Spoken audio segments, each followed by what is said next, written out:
Phoenix Raceway. This is the Motor Racing Network, the voice of NASCAR. Hey race fans, Alex Weaver here, host of Backseat Drivers, the show that breaks down and debates all of the top storylines in the NASCAR Cup Series. Tune in each week to hear from our resident analyst Dylan Mamba Smith and a rotation of NASCAR experts giving their hot takes. This is professional sports. This isn't football. I mean, Pisses me off. Be sure to check Well, us out I'm starting every back to the drawing board on NASCAR.com and YouTube, and we'll see you right back here in the backseat. Wing Nation is the show for sprint car fans. Hosted by Aaron Evernham, Ashley Strummy, and myself, the postman, Steve Post. The three of us each have deep ties to the sprint car community. Whether it's a connection and love for other fans of the sport, experience in the cockpit, or a passion and love for all things dirt racing. Each week, we offer up a live show on So William Byron wins stage 1. Facebook and YouTube, a podcast every Thursday, and a TV show that airs Saturdays on MAV TV.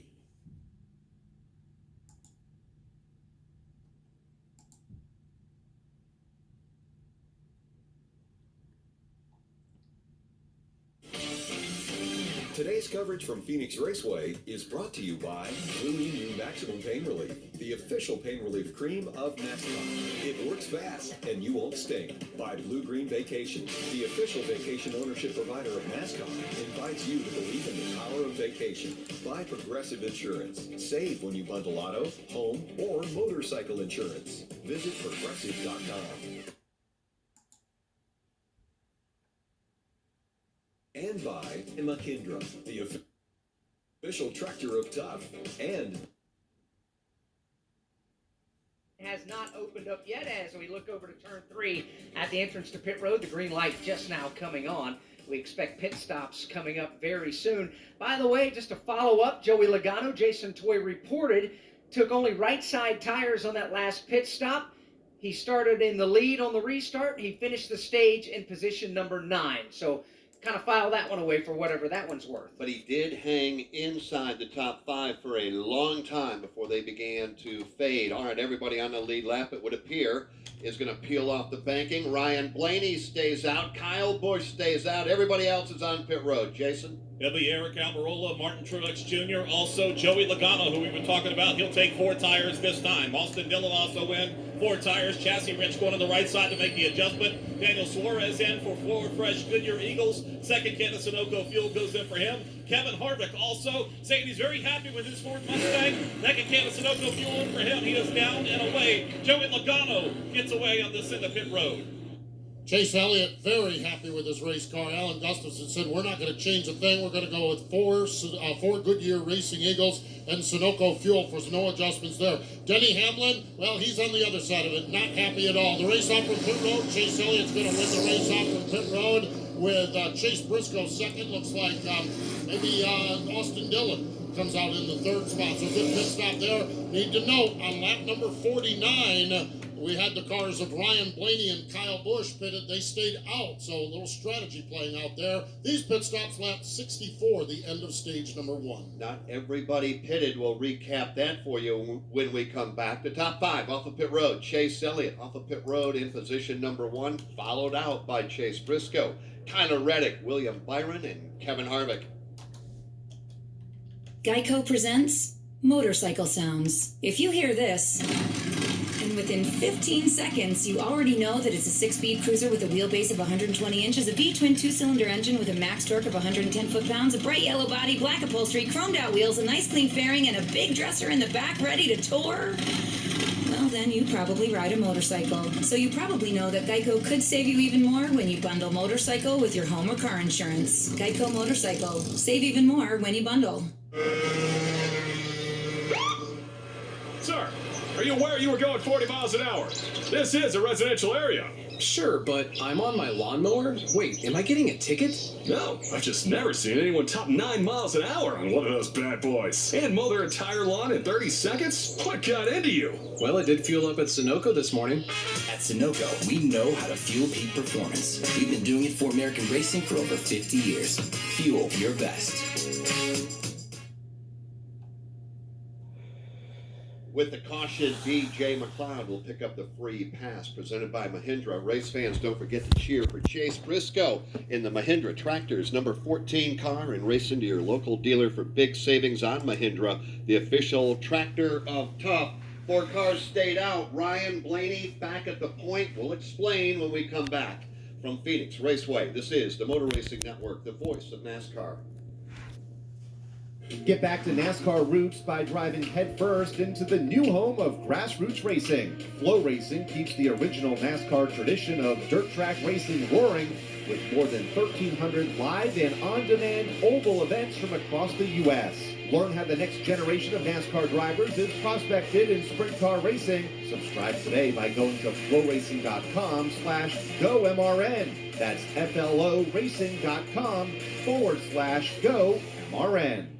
Relive the thrills of over 50 years of NASCAR racing with the Motor Racing Network's Classic Racing. 36th Annual Southern 500. They come down to the start-finish line. Bill Elliott and David Pearson get them. We dig into the MRN audio vault for unforgettable races and moments. Dale Jarrett's got the lead. Earnhardt's not going to get him. Dale Jarrett is going to win the Daytona 500. Available on MRN.com and podcast platforms. Fallon Kowicki out of turn number 4, the new Winston Cup champion. He does it across the line. MRN Classic Races.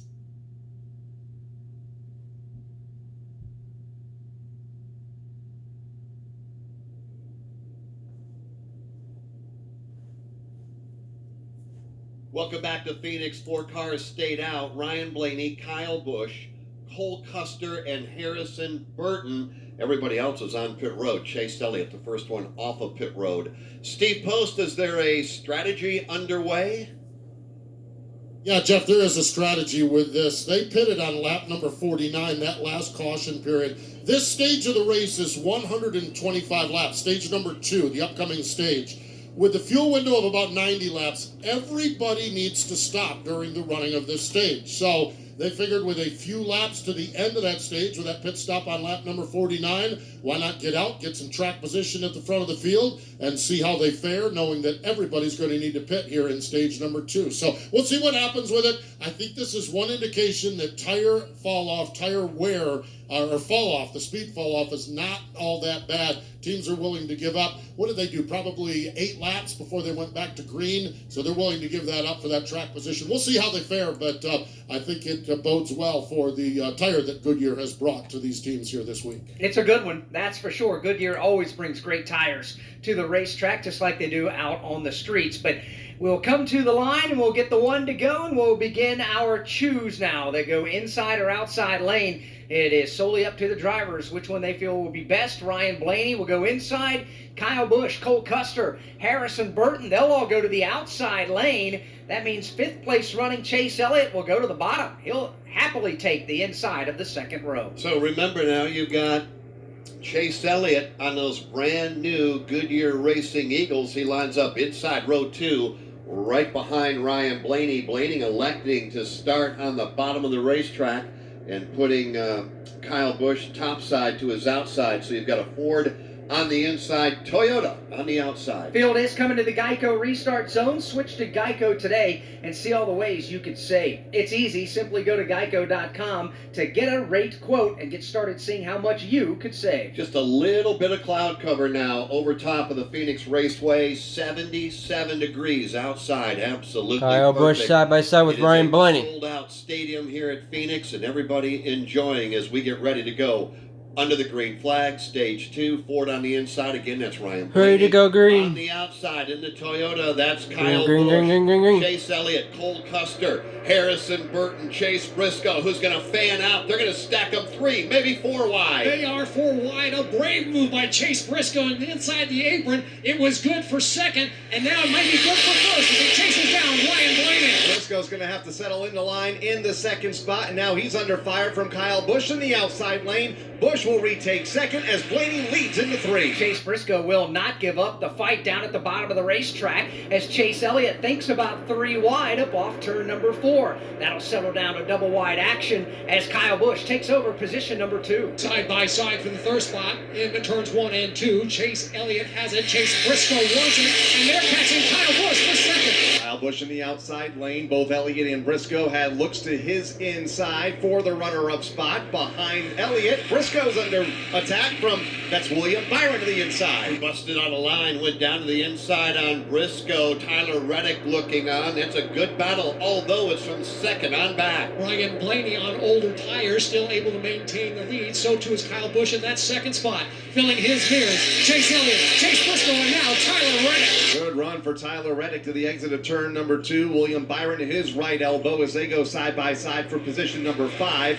Byron will hang on to it. Here's Reddick back to the bottom. He'll easily go right down to the bottom of the racetrack, get some good air across the nose of that black, red, and white Chevrolet, and continue this tussle for position. That is the fight for the 5th spot, and Reddick, who's known as a rim rider, has done a lot of his damage this afternoon on the bottom side. He draws it alongside William Byron, side by side for 5th. Reddick and Byron, second time by side, and don't look now, but here comes Kevin Harvick just outside of the top 5, running in 7th, along with Cole Custer and Kyle Larson. He's got his teammate right there, does Kevin Harvick, with Cole Custer, and so far, Alex Hayden, not a bad day for Stewart Haas Racing Fords, and they need a good day. Right now, I count 3 of their 4 Fords running inside the top 10. With the highest being Chase Briscoe in 4th, Harvick is 7th, Cole Custer 8th, Eric Almirola, who was inside the top 10 a little earlier, all the way back in the 26th position right now. Just got caught up down on pit lane on that sequence there, but Almirola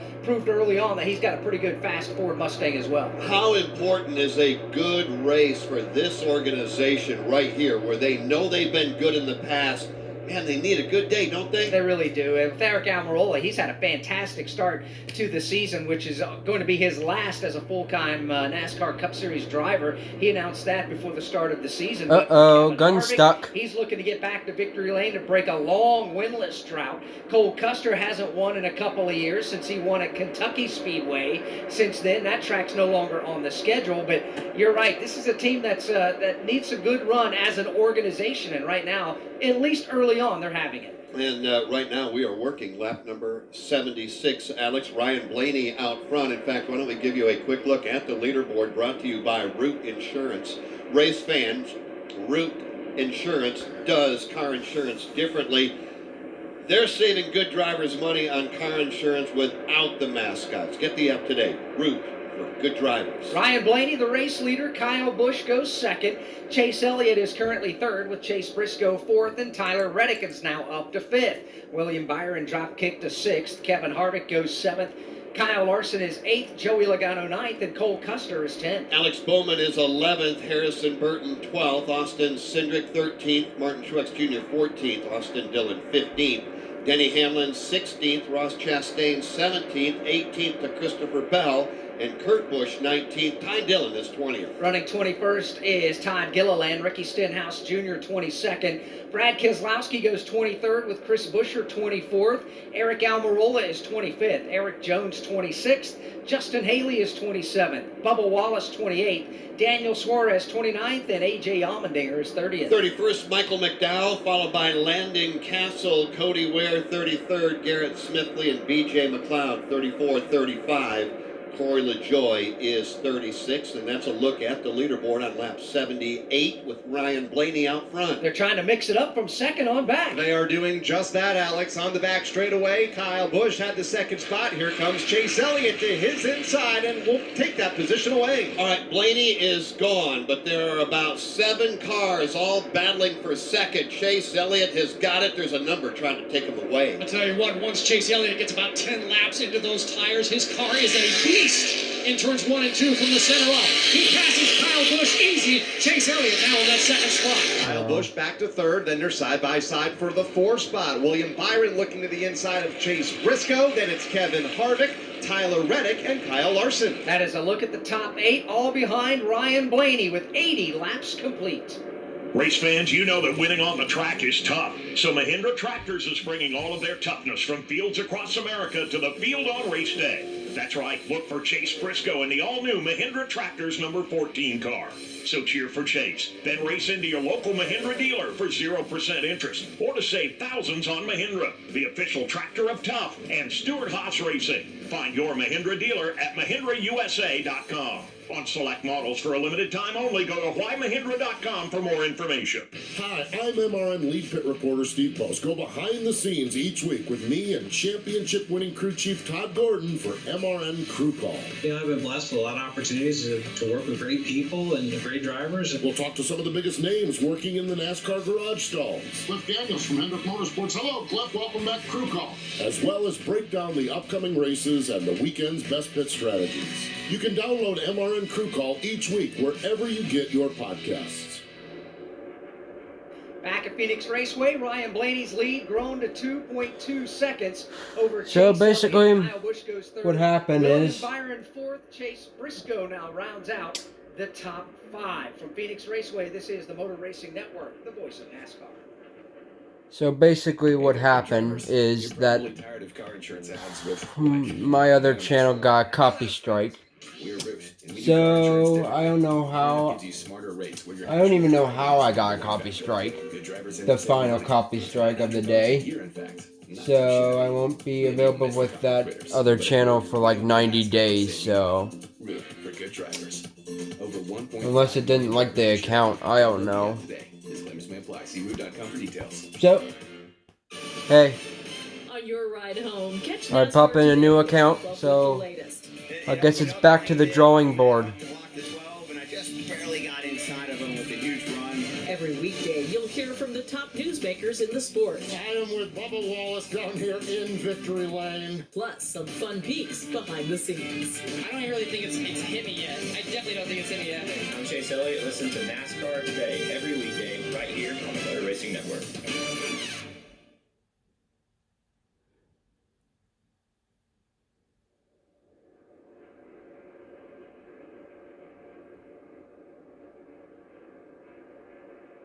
Welcome you back to Phoenix Raceway as Ryan Blaney's lead is up to 2.3 seconds, but Chase Elliott has broken away for second. Jeff Striegel from third on back, though. It is up for grabs. You've got 4, maybe 5 cars all working over in that third position. You've got William Byron, who's got it. Kevin Harvick, slowly but surely, Dan, climbing the leaderboard like we expect him to do here. Nobody knows Phoenix Raceway better than Kevin Harvick. Slowly, methodically, he's been working his way up through the top 5, doing so on the high side for turns 1 and 2, and right now he's threatening to take away third spot from William Byron. Was able to pass Kyle Busch just a lap or so ago to take over the 4th position, closes to within 1 car length now with William Byron in turn 3. Kevin Harvick now on the back bumper of Byron. Both of them go all the way up towards the outside retaining wall. Harvick seems like he's just kind of sizing up Willie B right now. Is closing in on Willie B again for that third position. Only about a car length separate those two. Good battle behind them between Tyler Reddick and Kyle Busch. Kyle Busch really beginning to fall backwards here the last couple of laps after losing that 3rd spot to William Byron. Kevin Harvick has gone by. Now Tyler Reddick makes the pass to the inside for 5th. And let's remind everybody that Kevin Harvick has won here before. Alex Hayden, as a matter of fact, he's won 9 times here before. He's pretty good. He is indeed, but he's currently on a 46 race winless streak right now. And hey, what a better way than in the desert to break that winless streak, because Kevin Harvick, he knows his way around this place, as you pointed out. Doesn't matter what kind of configuration they have for this track. Kevin Harvick can get to victory lane, but hey, is there a better place to end a dry spell than in the desert? Boy, not for Kevin Harvick. He has come here for a long time, grew up racing Southwest Tour cars here way back in the day, back when they were running the Copper World Classic. This is where he got his start, and he has made it pay off. Right now, he is up to 4th. It is Blaney, Elliott, William Byron, Kevin Harvick. Tyler Reddick has done, I guess, what Tyler Reddick has been doing of late, quietly running inside the top 10. He has, and that is just a good driver, a good race team. Think all the way back to the Busch Light Clash in the Los Angeles Memorial Coliseum. Tyler Reddick had the car to beat. He was driving away with it down on that quarter-mile short track before he had a mechanical issue that put him out of the race. Take it a step further, at the Auto Club Speedway of Southern California, he also had a great run going, led the majority of that race before he had a problem there as well. Led 90 laps in all at California at one point. He looked like Ryan Blaney does here today, like he was just going to drive off and leave everybody. It didn't work out, though. He finished 24th. He did finish in the top 10. 1 week ago at Las Vegas talking about Tyler Reddick. But so far, and quick observation from you, Dan, I guess it's way too early, and we get it. We still have 220 laps to go. But there's a man among boys out there, and he's at the front of the field right now. Ryan Blaney doing a remarkable job up front. Remember, he is on all the tires on this run. But he's just very calm, very cool, nice even line. The car is so stable right now for Ryan Blaney. There's no tail sliding. There's no dancing of the front end of the machine. He's just having a great run right now. The car looks good.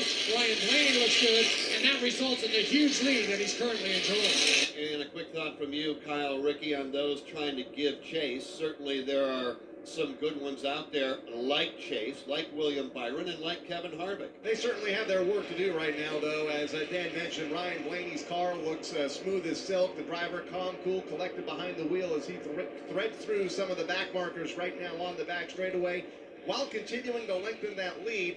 Fortunately for those like Chase Elliott, William Byron, Kevin Harvick, there's at least a couple of more opportunities to work on their cars before this race is all said and done. Right now we are working lap number 94, the Runoff Mortgage 500 at Phoenix Raceway. Blaney leading, Blaney dominating early. Chase Elliott, William Byron, the teammates go 2-3. Kevin Harvick having the best run of the season so far, goes 4th. Tyler Reddick 5th. The rest of the top 10. The Kyle, 6-7, Kyle Busch and Kyle Larson, Chase Briscoe, Joey Logano, and Alex Bowman. That's your top 10. Here in the Runoff Mortgage 500, and we're privileged to welcome to the broadcast booth the president and CEO, Mark Music. Welcome to Phoenix, and hey, this is spectacular weather, spectacular event. Thank you for putting this on for us. Thank you for having us. This has just been electric. It's been, Nice try, we could ever hope for, and we've got a sellout crowd, so that's makes it even that much more exciting. It really does. For the folks that don't know, I mean, everybody knows what a mortgage is for sure, but who is Runoff Mortgage? What do you guys do, and how can you help people? So Runoff is an independent mortgage company, pretty much serving folks across the country through either our retail channel or our consumer direct channel. But we've been in business since 1984. I have been an owner, along with my wife Sarah, since 2007, into 2007. So we've got about just a little shy of 1,100 team members. And basically we like to think of our expertise is that we help folks achieve their home ownership goals. And we do so trying to deliver a best-in-class customer experience, but we also are hyper-focused on delivering a best-in-class experience for our almost 1,100 team members. And it's not just the Runoff Mortgage 500, which is an outstanding feat to be the entitled sponsor here for the NASCAR Cup Series, but we see you guys down there in Victory Lane as well. What is the partnership with Runoff Mortgage and NASCAR like for you guys and your team members? Well, it makes sense. We think of our organization as a family, and it's been kind of deeply integrated into our culture, and I've been a big fan of NASCAR since the late 90s, and it is a big family, isn't it? And from all the different track venues, when you see folks that are passionate about the sport, and then to also see how they really connect and identify with the brand partners over the years that have been an important part of all of the NASCAR series. It is tremendous as well. The overall dedication with NASCAR fans and their loyalty to every brand and every sponsor, that's got to be enticing, and it's certainly something I know you guys are looking forward to continuing to grow with. Absolutely, and the neat thing about our partnership, besides the Runoff 500 today, is, as you mentioned, Victory Lane, and so we feel like we kind of get to win every race, so to speak. So it hedges our bets very nicely. Finally, you said that you and your wife, co-owners of this highly successful endeavor. There's got to be a book in there somewhere on how you guys make this work. That's impressive for sure. Well, we've got great team members, and that's always critical. But I would also add that timing and a little bit of luck, and we're appreciative of the success we've had, and we're we're thankful of our customers and our team members in terms of helping us make that happen. We're appreciative of you and your entire team as well. Thank you for not only your partnership with NASCAR, but for sponsoring today's NASCAR Cup Series race, the Runoff Mortgage 500. Thanks so very much. Thank you for having me. Absolutely. That is President and CEO Mark Music, Runoff Mortgage. Best in class, Runoff Mortgage, best in class right now, Ryan Blaney, but don't make that trophy plaque out just yet. Chase Elliott is right there. So is Byron. Kevin Harvick's not done yet. And I don't think we've seen the best of Tyler Reddick yet either. Kyle Larson's still in this. Stay with us. 103 laps down. Everybody chasing Ryan Blaney. Buying a house can feel like you're going 200 miles per hour in bumper-to-bumper traffic with a dirty windshield and the sun in your eyes. Runoff Mortgage has the technology, expert staff, and resources to simplify the process while speeding up the time it takes to get clear to close. So while getting a loan can seem intimidating, Runoff Mortgage will have you opening the door to your new home fast and stress-free. Visit ruoff.com to learn more. That's ruoff.com. Today on Hey Culligan, soft water, cleaner environment. What do you say, Greg? Hey Culligan, are you saying if I have a Culligan high-efficiency water softener, I'm also helping the environment? It sounds like you're saying it, Greg, and yes you are, because with the Culligan high-efficiency water softener, you'll use less detergent, soap, and harsh chemicals, and that's good for the planet. Now you're saying it. You bet I am, Greg. Soft water and a cleaner environment is already on the way. Let us help you out with a free in-home water test from a local Culligan water expert at Culligan.com. Are you a Ford fan or a Chevy fan? Because we're going to have a Ford-Chevy battle shaping up here when we come back. Chase Elliott has run down the race leader, Ryan Blaney. 105 laps are complete. We've got 206 remaining from Phoenix Raceway. This is the Motor Racing Network, the voice of NASCAR. The Motor Racing Network's podcast offerings are a must for any NASCAR fan. MRN Classic Races feature over 50 Yeah, something's wrong with that 18 car because he's dropping a little bit. 50 years, the voice of NASCAR. Also check out Jeff Gordon, A Colorful Career, The Tough Trucks of NASCAR, Junior's Journey, The Many Hats of Jack Roush, Richard Petty, Road to Royalty, and the 1993 season. Listen to these and more on the show's page on MRN.com or on your favorite podcast platform. One of NASCAR's all-time greatest drivers, 93 wins, 4 Cup championships, in a career that spanned 25 years. From short tracks to super speedways, he conquered them all and was inducted into the NASCAR Hall of Fame in 2019, presenting the Motor Racing Network's original podcast series. Jeff Gordon, A Colorful Career. Relive the moments from his 1993 Rookie of the Year season to a Hall of Fame career. Now on MRN.com or your favorite podcast platforms.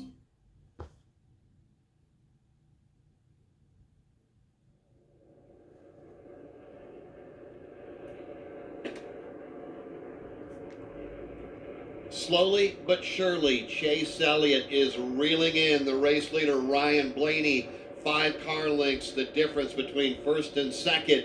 Then it's a good battle, another Ford Chevy battle. William Byron and Kevin Harvick.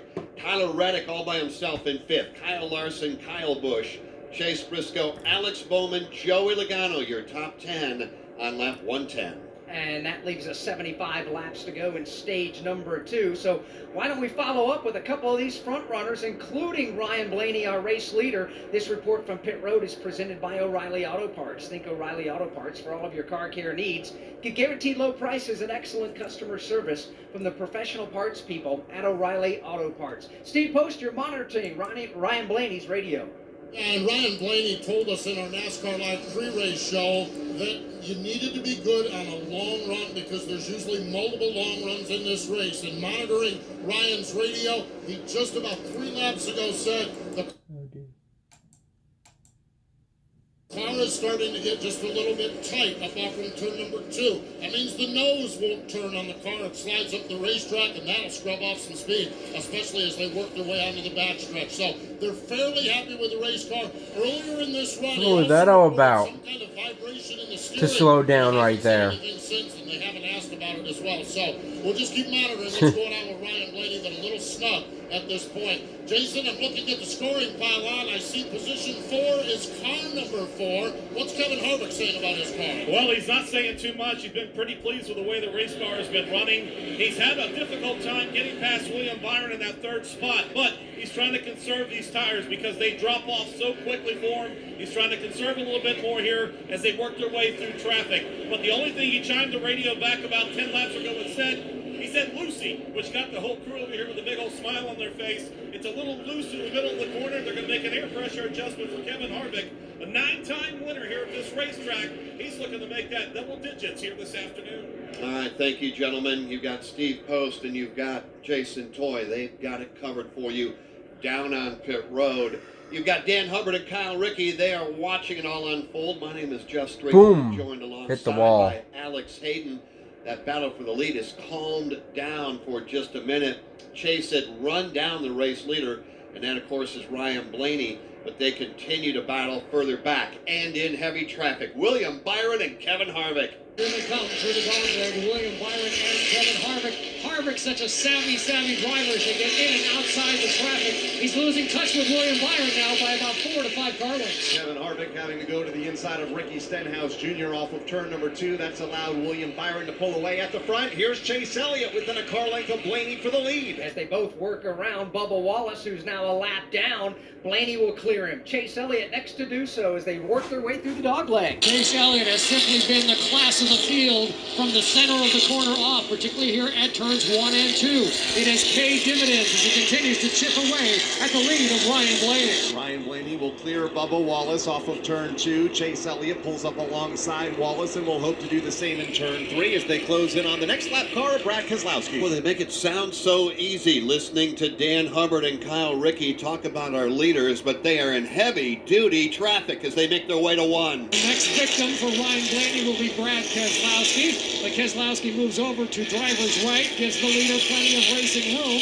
Blaney will get by, as does now Chase Elliott. He's gotten by slower traffic as well. A.J. Allmendinger just ahead of race leader Ryan Blaney, who was unable to clear Brad Keselowski. That allowed Chase Elliott to close back in from second. He is only 3 car lengths behind race leader Ryan Blaney, who goes to the inside of Brad Keselowski, trying to put him 1 lap down. Keselowski put up just a little bit of a fight before they got to turn 1, but now Blaney clears him, uses the high side of turns 1 and 2. Chase Elliott now, only 3 car lengths up the rear deck for Blaney. Great run for Chase Elliott off of turn number 2 and up the back straightaway, but Brad Keselowski currently split the race leaders. Ryan Blaney, Elliott just 2 car lengths back in the runner-up spot. All of this going on with 67 laps to go in stage number 2. Blaney, Elliott, Byron, Harvick, and Tyler Reddick. We'll get back to it. Trouble off turn 2. 1 car breaks loose, spins up the back straightaway. That is Christopher Bell, a solo spin, lost it all by himself at the exit of turn 2. Spun up the back straightaway and will continue on with minimal damage. And that will put us under the caution flag for the 4th time here this afternoon. We'll recap it for you here shortly. Right now, let's pause 10 seconds for station identification on the Motor Racing Network. We're done, so let's enjoy it. There's Bell. Woohoo!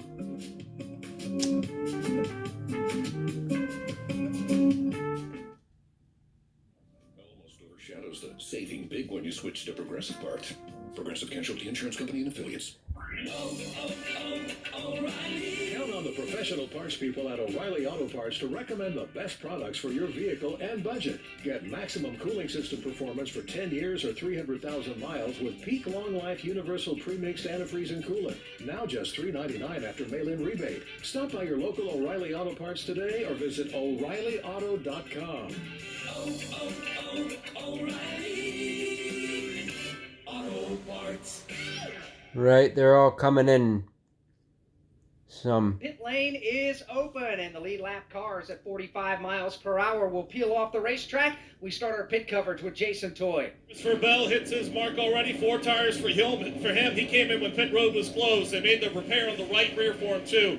Alex Bowman is in. Joey Logano is in. Chassis wrench is here. As Alex Bowman's tire gets rolled away, they chase it down. Kevin Harvick, no adjustments, just air pressure for him. He's going to get down and away as he works his way around A.J. Allmendinger. He'll be the first one off this into pit road. Steve Post. Chase Elliott is in, going to be 4 tires. Sunoco Racing Field still very happy with that race car. Kyle Larson, the car went just a little loose toward the end of the run. He's in the second pit box here, going to be 4 tires and a minor adjustment. Chase Elliott going to win the battle on through pit road over Ryan Blaney, William Byron, and Kevin Harvick in front 4. Ryan Blaney, as reported, a little bit tight over the end of that run, so he took 4 tires, Sunoco Racing Fuel, and Kyle Busch was happy for that pit star. That caution period, his car had gone terrible in the loose conditions, so major change for Kyle Busch. Pit stops, lap number 121 under caution. And everybody on the lead lap was able. So yeah, there's my This is channel the Motor Racing Network, right now. the voice of NASCAR. So yeah. If you suffer up and contending for the lead, like I think we thought we might. Well, not yet, anyway, as we're not even to halfway in the race just yet. So, yeah, I think Kyle Larson's going to have something to say about this when it's all said and done. Remember, he started at the back of the field today because they had an unapproved adjustment, a little issue with the steering column of the race car, so they had to get that taken care of before the drop of the green flag. That relegated him to the tail end of the field for the start. But it's been methodical, slowly and surely. Yeah, he's passed cars. Yes, the pit crew's done their job down there to gain a spot or 2 on pit lane. So this team is about where they need to be, I would say, 124 laps into a 312-lap race. Running in the 5th position, a good race so far for Chase Briscoe and Tyler Reddick and Ross Chastain. They go 6, 7, and 8 right now.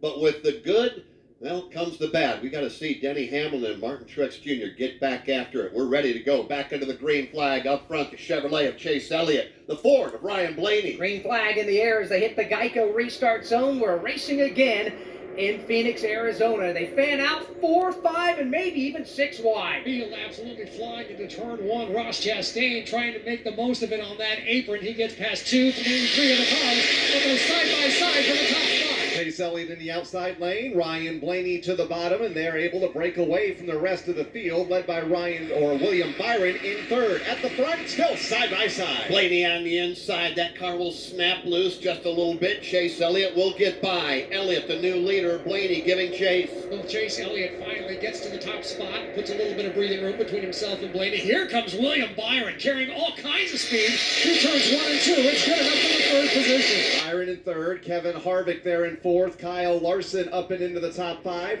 Front 5, single file. This time through turn 3, they're side by side for the 6th spot. That's with Ross Chastain at the bottom and Tyler Reddick on the outside lane.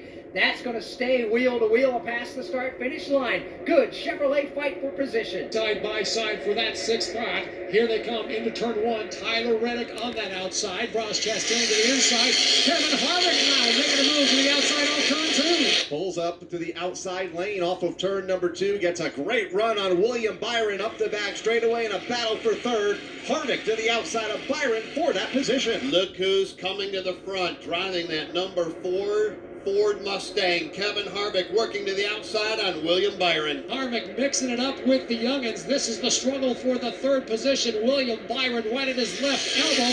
And now it is Kyle Larson looking to make that a 3-car fight. Larson has the best seat in the house right now in the 5th spot. Just behind this side-by-side battle for 3rd, which will single out in turn 3. Harvick to 3rd, Byron to 4th, Larson in 5th. Harvick doing it right on the bottom of the racetrack. Byron and Larson fan out. They'll take different lines, but they stay single file through the dog leg. Kevin Harvick busts out of the box. He locks down that 3rd position. William Byron gets drop kicked back to 4th, but now he feels a challenge from Kyle Larson. This side by side for 4th as the battle heats up for the lead. Good run for Ryan Blaney to the inside of Chase Elliott for the race lead off of turn 2. Pulls within 1 car length, but can't make the pass. Boy, just a lap or 2 ago, it looked like Chase Elliott was going to drive away from Ryan Blaney. Not so fast, just a car length separating the top 2. Well, Byron got oh so close, taking the lead away from Chase Elliott. It did not work. This time, Elliott defends on that bottom groove for turns 1 and 2. Ryan Blaney has to settle for 2nd. Ryan Blaney utilizing that outside lane off of turn 2. Closes once again back to within 1 car length of race leader Chase Elliott into turn 3. Elliott to the bottom, Blaney up topside. Blaney in the resin, trying to get a little extra bit of grip up off of the corner.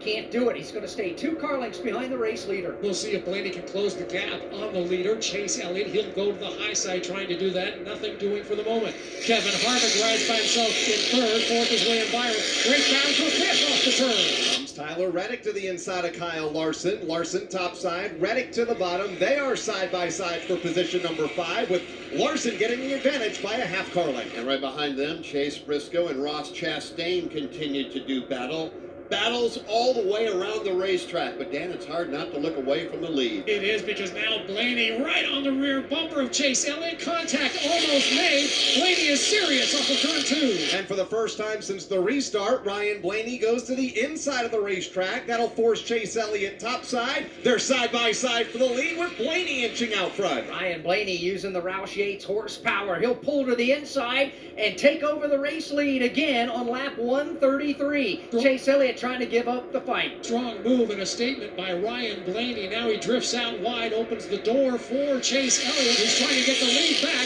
They race down the back straightaway. Blaney back in his comfort zone in the outside lane, this time off of turn number 2, and is able to pull away by about a car length or so from Chase Elliott in second. And while all of that's been going on, Tyler Reddick and Kyle Larson lap after lap running side by side. Let's follow that for a moment.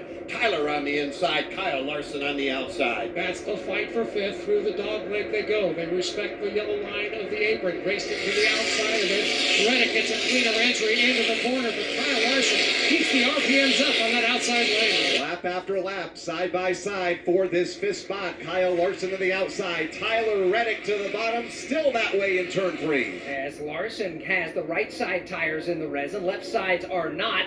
Tyler Reddick gets a good run, but can't quite clear Larson. So Larson will hang on to the position. You get the impression that Reddick just did not want to back out of the throttle. However, it did not work.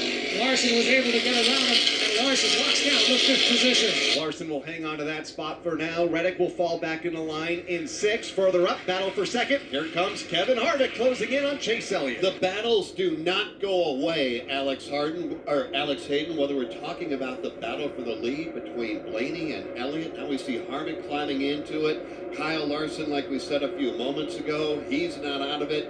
It doesn't matter where we look. There is a battle going on from first all the way through the field. Brand new race car has not disappointed. It really hasn't. It has really been something I think NASCAR has been great at developing, along with all the teams and the OEMs, or as we call them, the original equipment manufacturers. That's Ford, Chevrolet, and Toyota. Everybody in this sport's had a stake in trying to develop this race car, and I almost think that there was a bit of a blessing in disguise, if there's such a thing. When COVID came along, we were supposed to unveil this race car and put it on the track last year. Well, we couldn't do that. We elected to put it back one full year, which gave these teams and NASCAR, the sport in general, more opportunity to develop it, to test it, and to get it to where it's at right now. And I think it's really paid off. It was great at Daytona. It was better at California. It was spectacular last week in Las Vegas. And the new car, not disappointing here today at the Phoenix Raceway. Ryan Blaney showing the way. He's back out front. Chase Elliott, Kevin Harvick, William Byron, Kyle Larson. That's your top 5. You need more than speed to take home the checkered flag. The same goes for your internet. That's why Xfinity XFi is more than just fast. XFi delivers coverage, control, and security to keep your network on track. Catch every lap with excellent coverage throughout your entire home. Or bring your crew in for a pit stop with control that lets you pause Wi-Fi for family time. All on a network dedicated to keeping your personal information safe, secure, and private. Xfinity, proud premier partner of NASCAR. Visit Xfinity.com to learn more. Looking to rent a scanner? Racing Electronics rentals must be purchased in advance online at racingelectronics.com. No walk-ups will be allowed. With a Racing Electronics scanner, hear uncensored communication from every team in the race, or tune into the live radio broadcast. Don't forget to rent early. Head over to racingelectronics.com/rental info for important rental dates and to secure your weekend rental today. Denny Hamlin started outside row number 1. He has drifted back in the field and stabilized around 15th. But is there a problem on board that number 11 FedEx Toyota? We'll find out. We'll take you downstairs in the pit area, in his pit area in particular, and hear from the postman. Blaney leading Elliott and Harvick top 3. 141 complete, 171 to go from Phoenix Raceway. This is the Motor Racing Network, the voice of NASCAR. Look, good drivers, we get it. There are too many car insurance ads, and they're obnoxious. We're Root, and we do car insurance differently. Our app lets us give you smarter rates based on how you actually drive, not things like your job. Because we know who you are on paper has little to do with who you are behind the wheel. That makes us pretty different than the guys with the mascots. Root, for good drivers. Over 1.5 million drivers insured. Download the app today. Disclaimers may apply. See Root.com for details. At Root, we don't need a mascot to save you money. The 1993 NASCAR Cup Series season was one like no other, a legendary champion, a Rookie of the Year who would go on to be a member of the NASCAR Hall of Fame, a year marred by unthinkable tragedy. The original Motor Racing Network podcast, the 1993 season, a thrilling Daytona 500 finish, a championship denied for 10-time winner Rusty Wallace, and so much more. Available on MRN.com and podcast platforms. MRN's The 1993 Season.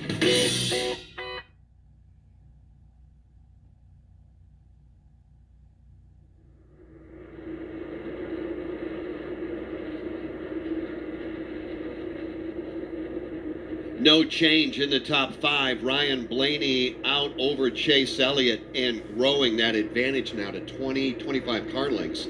You've got Chase by 5 over Kevin Harvick, 15 back to William Byron, 5 more back to Kyle Larson at the front of the field. That's about as spread out as we've seen them all afternoon. So Blaney showing the way. What about Denny Hamlin? Before the break, I said 15th. He's even lost 2 more. He has. He's back to 17th, 12 seconds behind the race leader. Steve Post, what's the issue right now with Denny Hamlin? Denny Hamlin has 2 issues. The issue with the car handling is, in his word, well, the word I can use on the radio is terrible. It is just a handful out there, snapping loose on him and not able to have any speed at all. That's the handling of the problem he has. When they came down pit road that last time on the pit stop, there was some issue with the fuel probe as well, and they are not sure they got enough fuel to make it to the end of the stage. Chris Gabehart told them they're close, and they're going to see what happens, hope maybe for a caution that they can come down and top it off. But right now, there's a couple of concerns with the handling of that car, and did they get enough fuel in to make it to lap 165, the end of this stage? And I'm not sure that he's alone as far as disappointment in their Toyota Camry today. Obviously, always so good and so good here. However, at the moment, there are no Toyotas running in the top 10. Truex is 11th. Kyle Busch goes 12th. Denny Hamlin, 17th. Christopher Bell, we've documented his problems. He's back in 29th and 1 lap down. Bubba Wallace in a Toyota, 1 lap down, running 23rd. And Kurt Busch, the other Toyota, running just inside the top 10, or inside the top 20, 19th. But more importantly, the Joe Gibbs Toyotas. What's going on there, Alex? Well, that's a great question right now. As Steve Post said, Denny, paraphrasing, said the car is terrible. As you pointed out, they're just not really having the speed at this stage in the race that you normally would expect here at Phoenix Raceway. And since they flip-flopped the start-finish line from what is now the backstretch to where it is right now, they have run 7 races here since that took place, and Joe Gibbs Racing has won 4 of those 7 races, including this race 1 year ago with Martin Truex Jr. This is a team that knows how to set up race cars to get around this place. They know how to win here. All of their drivers are very good here at Phoenix Raceway. But we saw Christopher Bell have a spin off turn 2 a little while ago, and the problems of Denny Hamlin and quite frankly, some of the other Toyotas right now out of the Gibbs stable just not showing the raw speed that we have become accustomed to seeing when we race here in the desert. There's another thing that we know, and that is that the engineers that work on those cars and the crew chiefs that support those 4 cars we're talking about are also very good, and we have a long way to go. Don't be surprised to see them rally back before we put the checkered flag in the air. 151 down, Ryan Blaney showing the lead. Why don't we give you a look at the leaderboard presented by Blue Green Vacations. Blue Green Vacations, the official vacation ownership provider of NASCAR, invites you to believe in the power of vacation. With Blue Green, you can create a lifetime of memories at our collection of unique, locally inspired resorts and enjoy exclusive access to VIP NASCAR experiences. So start your vacation journey today bluegreenvacations.com. Ryan Blaney is the race leader. Chase Elliott goes second. Kevin Harvick is third and William Byron fourth. Kyle Larson goes fifth. Tyler Reddick is currently sixth with Ross Chastain seventh. Chase Briscoe is eighth. Austin Dillon ninth and Joey Logano 10th. Martin Truex Jr. goes 11th, right in front of his teammate Kyle Busch. Alex Bowman 13th. Eric Almirola 14th. And Daniel Suarez is 15th. 16th, Chris Buescher. 17th is Denny Hamlin. Cole Custer 18th. Kurt Busch 19th. And Todd Gilliland right now completes the top 20. 21st is Eric Jones. Ty Dillon goes 22nd. Justin Haley 23rd and Austin Cindric 24th. AJ Allmendinger is 25th with Brad Keselowski, the last car on the lead lap. He is 26th. 27th is Bubba Wallace, one lap down. Ricky Stenhouse Jr. is 28th. Christopher Bell 29th and Michael McDowell 30th. And 31st, Harrison Burton, Landon Castle 32nd, Cody Ware 33rd, Garrett Smithley 34th, 35th, BJ McLeod. Corey LaJoie went out on lap number 45, and he will be scored 36. So 154 down, Ryan Blaney out front. He is indeed by 1 full second over Chase Elliott. And then another 8, maybe 9 car lengths back to the third place runner. That would be Kevin Harvick, who's just biding his time. Such a savvy driver. Won here so many times. He is not forcing the issue whatsoever as he makes his way to turns 3 and 4. Looked for a few laps that Harvick was going to close in and challenge Elliott for that runner-up spot, but that's not been the case, as there's about 5 or 6 car lengths between those two right now. Kevin Harvick picked up his first win here at Phoenix back in 2006. He won his 9th, and yes, I did say his 9th win here at this level. That was back in 2018. From that point on, he just has not been the same Kevin Harvick here. But you also talked about the flip of the racetrack. And when that happened, it almost seemed like it took Kevin right out of the equation here, but maybe not so much today. Yeah, because the racetrack itself is not different. It's just where the grandstands are. They used to line the entire front straightaway. Now they're all the way through turns 3 and 4. The start-finish line used to be over there on what is now the backstretch. It's just a unique layout, and it's just been flip-flopped as far as the aesthetics of it go. The track is still the same, but things like that can affect people because you get so used to different points on the racetrack and you use marks, whether it's where you get on the throttle coming off what used to be turn 4, where the grandstands start. Now the grandstands are gone. Your visual marks are gone and they're completely different. That can affect a driver, especially after they've had so much success at one particular racetrack. Well, and here's another thing about success, and your race leader, Ryan Blaney, he has led 9 times more than 100 laps in an event. He's never won any of those, and here he is dominating. And oh, by the way, Blaney has just now led his 111th lap. Do you believe that he could not go to victory lane today? I'd bank on it. I'd bet on it. Yeah, I never bet on it because you never know. It's NASCAR Cup Series racing. I'll never really say, yeah, this is the guy. Right now, he is the guy to beat, but we've seen so many times different things play out. And to take it a step further on the laps led category with Ryan Blaney, he's led more laps in today's race than he has the rest of the races this year combined. And he's led in every single one of those races. And oh, by the way, the Xfinity fastest lap of the race so far has been run by Ryan Blaney. He turned a lap at 130.738 miles per hour. Xfinity XFi, internet that's more than just fast. Xfinity, proud premier partner of NASCAR. All right, let's do a little observation time. We'll bring in Dan and Kyle. Dan, when I look down at turns 1 and 2, it almost looks like I'm watching Darlington. The groove of the racetrack continues to move closer and closer to the wall. Yeah, that's a great point. If it's not there already, the front runners definitely using the high side here through turns 1 and 2. Ryan Blaney, very, very comfortable on that high side. And if I'm not wrong, the clock will tell the true story. Chase Elliott may be chipping away at that lead just by a bit. Perhaps lap traffic playing a role in that and helping out Chase Elliott just a little bit. I want to talk about Kevin Harvick. Again, his experience here at Phoenix playing such a big role. He's settling for third right now. He knows there's a lot more racing to go. He doesn't have the car to challenge Chase Elliott for the second spot, but he's not getting the car out of shape. He's taking his time. It's been a long time since he's enjoyed the view from this far up front. He's not going to throw it away on a silly mistake.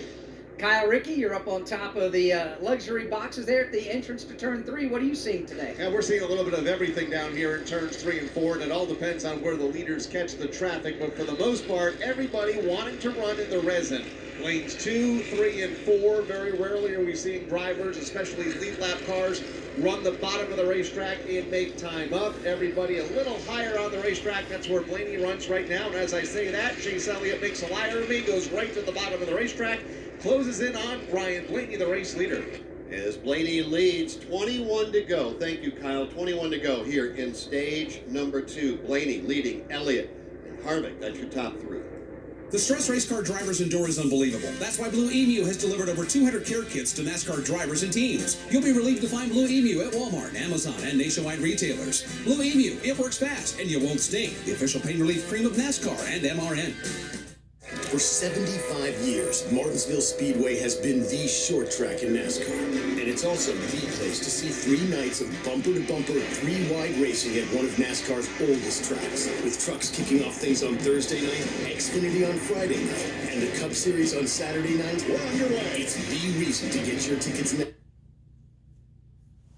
Get your tickets now at martinsvillespeedway.com. Everyone knows what it's like to hit a wall, maybe not at 200 miles an hour, but definitely after working hard all day. You'll be relieved to find Blue Emu at Walmart, Amazon, and nationwide retailers. Blue Emu, it works fast and you won't stink. The official pain relief cream of NASCAR and the Motor Racing Network. No change. Top 5, Blaney, Elliott, Harvick, Byron, Larson, 166 down. We're down to 18 to go. Next time by in stage 2. Still got a long way to go before we see the black and white checkered flag from Phoenix Raceway. This is the Motor Racing Network, the voice of NASCAR. Get back to NASCAR roots by driving headfirst into the new home of grassroots racing. Flow Racing keeps the original NASCAR tradition of dirt track racing roaring with more than 1,300 live and on-demand oval events from across the U.S. Learn how the next generation of NASCAR drivers is prospected in sprint car racing. Subscribe today by going to flowracing.com/GoMRN. That's FLOracing.com/GoMRN. Get ready for the biggest, baddest, most patriotic celebration ever. Join us for the Heroes Honor Festival this Memorial Day weekend at Daytona International Speedway, featuring a star-studded lineup, including country legend Toby Keith. This welcome home tribute honors our Vietnam veterans with a grand display of appreciation for our nation's heroes. Everyone is welcome at the Heroes Honor Festival. Veterans, family, and friends, and all Americans. Free to Vietnam vets. Military half off. Open to all. Get your tickets now at heroeshonorfestival.com.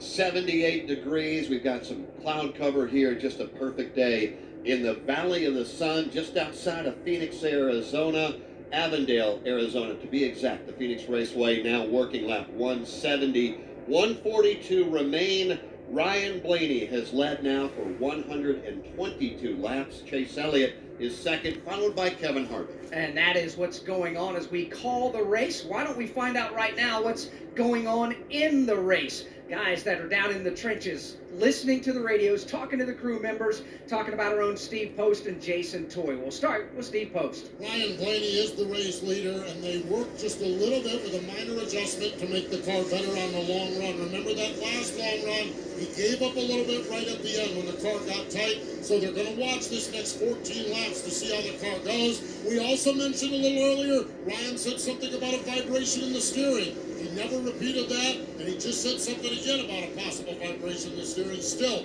not really sure what the challenge is there or what the issue is there. That's the story for Ryan Blaney at the front of the field. A driver who has struggled mightily has been Kyle Busch. We talked about Denny Hamlin and some of the things that he said about his race car. It was very similar on Kyle Busch's radio, not very family friendly and not happy with the car, particularly the last run when it was very, very loose. They've worked on it a little bit. It's a little bit better this run. Still not where he needs to be, but he has climbed his way back to 11th spot. So the good with Ryan Blaney and the all right with Kyle Busch here on the turn 1 end of pit road. Jason, what's going on your end? Well, Postman, I can tell you that pretty much every driver on this end complaining that they are loose. They want to make an adjustment here when they come in on the pit stop. Let's start off with a couple of guys that are kind of running okay. Joey Logano's been kind of stagnant right there in that 10th position, saying it's loose. They're trying to figure out a way to get it better on the longer runs. Also in there, Alex Bowman in that 12th spot. Same thing for him. Looking to make 2 more adjustments at least. That looks like a possibility of at least maybe 2 more pit stops here this afternoon. Guys that are having some good runs. How about Austin Dillon? They're remaining consistently right there in that top 10. When we talk about Kevin Harvick, Harvick has been very happy with the race car on the short to mid runs. It's the longer runs where it starts to get wicked loose on him. He has an experienced spotter and an experienced driver as his spotter here tonight, Tim Fiedela, longtime spotter for him. They've been able to try to work some different lines together on the racetrack to figure out maybe half in the resin, half out of it. But also, too, Kevin's talking about that he's been shifting more in turns 1 and 2 and not at all in 3 and 4. So far with that, he's been having the best runs coming off the corner. All right, thank you, Jason. Thank you, Postman. We are now into the longest run under the green flag we have had all day. The previous was at 50 laps. We have now just run 53 laps under the green flag. And Alex, slowly but surely, that long run, Jason was just talking about it, that long run, that separation between a good short run car, good long run car, it would appear the longer we go, the better Chase Elliott gets. He is closing in on Ryan Blaney. The deficit only 2 car lengths. There'll be 8 laps to go in stage number 2. Valuable stage points are on the line as they race their way back into turns 3 and 4. They got Ricky Stenhouse Jr. right in front of them. And they have pulled away from Kevin Harvick by 3.5 seconds. William Byron back by over 4. Let's pick up that battle for the lead in front of Dan Hubbard. Ryan Blaney had a moment just a few laps ago. He had to change his line at the last second in turns 1 and 2, trying to get around Christopher Bell. That has allowed Chase Elliott to close the gap on the leader. Ricky Stenhouse Jr. right now between the 2 leaders, Ryan Blaney and Chase Elliott. Elliott to the inside of Stenhouse, still within striking distance. We've had a lot of overcast skies for the better part of the day. Suddenly, the clouds have parted. The sunshine is beating down. Ryan Blaney's lead stays at 3 car lengths. 3 car lengths into turn 1. Blaney had it crossed up, but he was able to keep the car off the wall in that incident just a few laps ago. Chase Elliott continues his hot pursuit of Ryan Blaney. Elliott in the outside lane has good run off of turn 2 and onto the back straightaway. Still about 2 car lengths between himself and the race leader, Ryan Blaney. Stage points are going to be on the line here in another 7 laps. Neither Blaney nor Chase Elliott have a stage win, and both of them would like one here in just a matter of a couple of laps. For the moment, no serious traffic up ahead for the leader, but boy, Chase Elliott now chips away. He's got it down to 2 car lengths to bring himself in the leader. And about a half a lane lower on the racetrack is Chase Elliott, then Ryan Blaney off of turn number 2. Let's see what happens in 3. He's right there within a car length. Blaney to the bottom, Elliott also to the outside lane. They're going to race right there. Looked like Chase Elliott was going to gamble on which lane Ryan Blaney was going to take. Instead, he followed him right up the racetrack. Here they are again, going after it. Ford versus Chevrolet for the top spot at Phoenix in the closing laps of stage 2. They both ride the high side, getting within feet of the outside wall. Still Blaney in the lead. Closing in on the Ty Dillon lap car, about 5 car lengths in front of this battle for the lead. Ryan Blaney has it. Chase Elliott wants it in 3. And we'll pick that battle up in just a moment. Eric Almirola, the only driver with 3 consecutive top 10 finishes to start the season, just got into the wall coming off of turn number 2. The car is fine. He is running right now back in position number 12. So Eric Almirola 12th, but he did get the wall just a moment ago. Battle for the lead, headed towards Kyle Rickey. No change at the point as they close in on Ty Dillon. It's still about a car length and a half. Elliott right to the bottom against the yellow line, while Ryan Blaney topside. As they cross the start-finish line yet again, down to just 3 laps to go in stage number 2. Through the dogleg and into turn 1, the distance remains static at about 3 car lengths. They ride the high side. Again, Blaney will have to get around Ty Dillon in the next couple of laps. Blaney hangs on to the top spot. Chase Elliott in his tire tracks up the back straightaway. Still just 2 car lengths. Make that a 1 car length back as Elliott dives deep into turn 3. Landon Castle dead ahead. Ty Dillon dead ahead. Chase Elliott giving Ryan Blaney now all he can handle, just a car length separation. Elliott decides it's time to pull the trigger as they enter into turn 1. He's not close enough to pull up a pass. Here's the lap traffic we were talking about.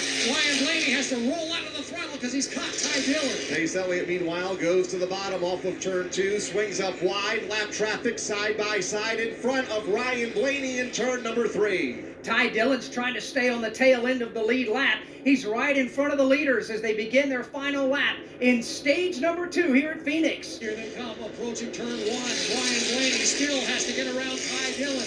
Dillon goes to driver's right, and here comes Ryan Blaney to the middle part of the racetrack. He gets around Dillon. Now it'll be up to Chase Elliott to do the same. Blaney had to split those lap cars, and now Chase Elliott will do the same of Landon Castle and Ty Dillon. Elliott, another shot in turn 3s within a car length of Ryan Blaney. But the bold move may pay off. Chase Elliott's going to throw it in there one last time. Won't be enough. And Ryan Blaney across the line, and he will pick up his first stage win of the 2022 There you go. Ryan Blaney gets the stage win. The line, green and white checkered flag out. Now the caution flag flies. Chase Elliott second. William Byron stole stage 1. Top 5 across the line. Tyler Reddick, Ross Chastain, Chase Briscoe 8th, Austin Dillon 9th, and Joey Logano across the line in position number 10. Sunoco. Whether you're heading to the track or just hitting the road, fill up with Sunoco and fuel your best. And by Toyota. For the latest Toyota racing information, visit toyotaracing.com. The RVs that line the back straightaway here at the Phoenix Raceway about to get a bird's eye view of pit stops because pit road is open. And here they come. Ryan Blaney, Chase Elliott, Kevin Harvick, everybody headed to pit road. On the lead lap, we'll start our coverage with Jason Toy. Joey Logano, Eric Almirola, Martin Truex Jr., the first ones to hit their mark. 4 tires and fuel, little adjustment for them all. Also, just a check on that right rear corner for Eric Almirola. Doesn't seem like there's too much damage. Kevin Harvick is in. Quarter round, going in on the right front. Second can of Sunoco fuel going in. Excuse me, on the right rear. He'll drop the jack. He'll be down the way for Kevin Harvick, the lightning fast pit stop. See, folks? Tyler Reddick reporting the car is just a little bit tight. Randall Burnett's going to make a minor adjustment. He was running a 6-spot when he came into the pit area. William Byron is in, pretty happy with his car. Chase Elliott really happy with his race car over the long run. Chase Elliott also going to be happy with that pit crew. They win the battle out from pit road. Looks like Elliott. Looks like maybe Kevin Harvick was behind him with Tyler Reddick in the 3rd spot coming off from pit road, getting pit service here. Ryan Blaney reporting the car is just a little bit tight overall on that run. So a little bit of this, a little bit of that down here on pit road. Denny Hamlin sits down here on pit road. They're still working. They've got a problem with that fuel probe on the car, and they wanted to make sure that they had every ounce of fuel in that car. Some kind of an issue. The fact that it might be down inside the fuel tank or the fuel filler, because they would just swap out the fuel can if that was that easy, but they're still working on a fueling issue for Denny Hamlin. Pit stops here, lap number 189, the end of stage number 2. And Chase Elliott, after the pit stops, as Steve pointed out, is our new race leader. And we're back with breaking news. Coke Zero Sugar might be the best Coke ever. That's right, Jim. Coke Zero Sugar is a must-try for any Coke fan, so make sure... Jim. Jim. We're on the air. Ooh, yes, this tastes like the best Coke ever to me. Your thoughts, Jen? Well, can I have a sip? Jen, we're in the middle of reporting the news. I need to try it first. Hi, this is Mike Bagley. Join me along with a casting. Oh boy, what happened to Chase? Every Tuesday night for NASCAR Live. Hear exclusive interviews. Nothing. Whenever you're done racing, when you can look back on what you accomplished, that's when you can really appreciate it. The best moments from each of NASCAR's premier series. It will be a victory by mere inches. McDowell wins the Daytona 500. As well as break down the upcoming race weekend and more. It's NASCAR Live every Tuesday night at 7 Eastern. We welcome you back to Phoenix Raceway as we still work under the caution flag. It is our 5th caution of the event. This one for the end of stage number 2, which was won by Ryan Blaney. For your chance to win a Blue Emu care kit, jump on Twitter and help Blue Emu decide which driver or team needs relief most. Follow them on Twitter at Blue Emu 1. From Phoenix Raceway, this is the Motor Racing Network, the voice of NASCAR. Hey there, good drivers. You're probably tired of car insurance ads with, like, talking animals or whatever. Hello, friends. We're Root, and we do car insurance differently. Our app gives you smarter rates where your actual driving is the #1 factor. Good drivers end up saving money. Up to $900 a year, in fact. Not too shabby. Maybe you'll miss the talking critters, but at Root, we don't need a mascot to save you money. Root, for good drivers. Over 1.5 million drivers insured. Download the app today. Disclaimers may apply. See root.com for details. It's your all-access pass to the world of NASCAR every weekday morning with NASCAR Hot Pass. Man, just unreal to hit the fence, to go to the back, to fix it, to make some 121 to go. Run as good as we did at the end there. You'll hear for from the final sport's biggest stage. stars as they talk live on and off the racetrack.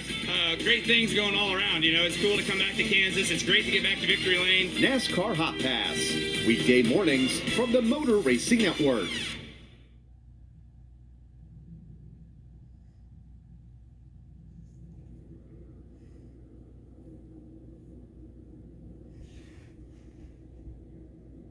We welcome you back as we still work under the caution flag on a beautiful day here in Avondale, Arizona, just west of downtown Phoenix, Arizona. So glad you can join us as we race the NASCAR Cup Series in the Runoff Mortgage 500. Before we put them back under the green flag, I want to bring some awareness and get some folks involved if you choose to be involved with it. Team Penske and all of their teams are joining together, and you can join them as well in contributing to the relief efforts in Ukraine by donating to World Central Kitchen and help feed those in need. All of the 3 of the Team Penske cars are running bumper stickers on the left rear corner of their race cars. If you want to learn more about how you can help and join Team Penske in helping out Ukraine and feeding those people who need the help most, simply go to the Team Penske Twitter page. There are links there. Just scroll down and find it. It's easy to do. You can find them on Twitter at @team_Penske. All right, before we go back under the green flag, we like to do it every time we show up at a racetrack here in the Motor Racing Network, and that is pay tribute to the race fans around the country. For those of you listening to us, maybe you're coming back from spring break, you're here at the stadium, or you're listening at home, wherever you might be, we do want to say thank you for being a part of what we do. This sport Oh boy, here we go. Clint Boy's going to start the fight. The other thing we ought to do is sell a ticket, because if you don't have your ticket yet for the championship weekend here in November, you might want to get it soon, and you will not be disappointed when you come out. Atlanta Championship weekend Motor isn't like anything Speedway. else we have all year long. Obviously, Next Sunday at 2:30. around the racetrack for the entire weekend as we settle championships on Friday, Saturday, and Sunday here at Phoenix Raceway for the top levels of NASCAR racing. It is something to behold for sure. So get your ticket. Come out and join us here at Phoenix Raceway in November, and find them on the web, and you can get your tickets and come join us here in person with us. The field's gotten the 1 to go. That means they're coming to the Geico Restart Zone. Switch to Geico today and see all the ways you can save. It's easy. Simply go to geico.com to get a rate quote and get started seeing how much you could save. Next checker will be the checkered flag to end the race. Who's going to get there Green first? flag, green flag.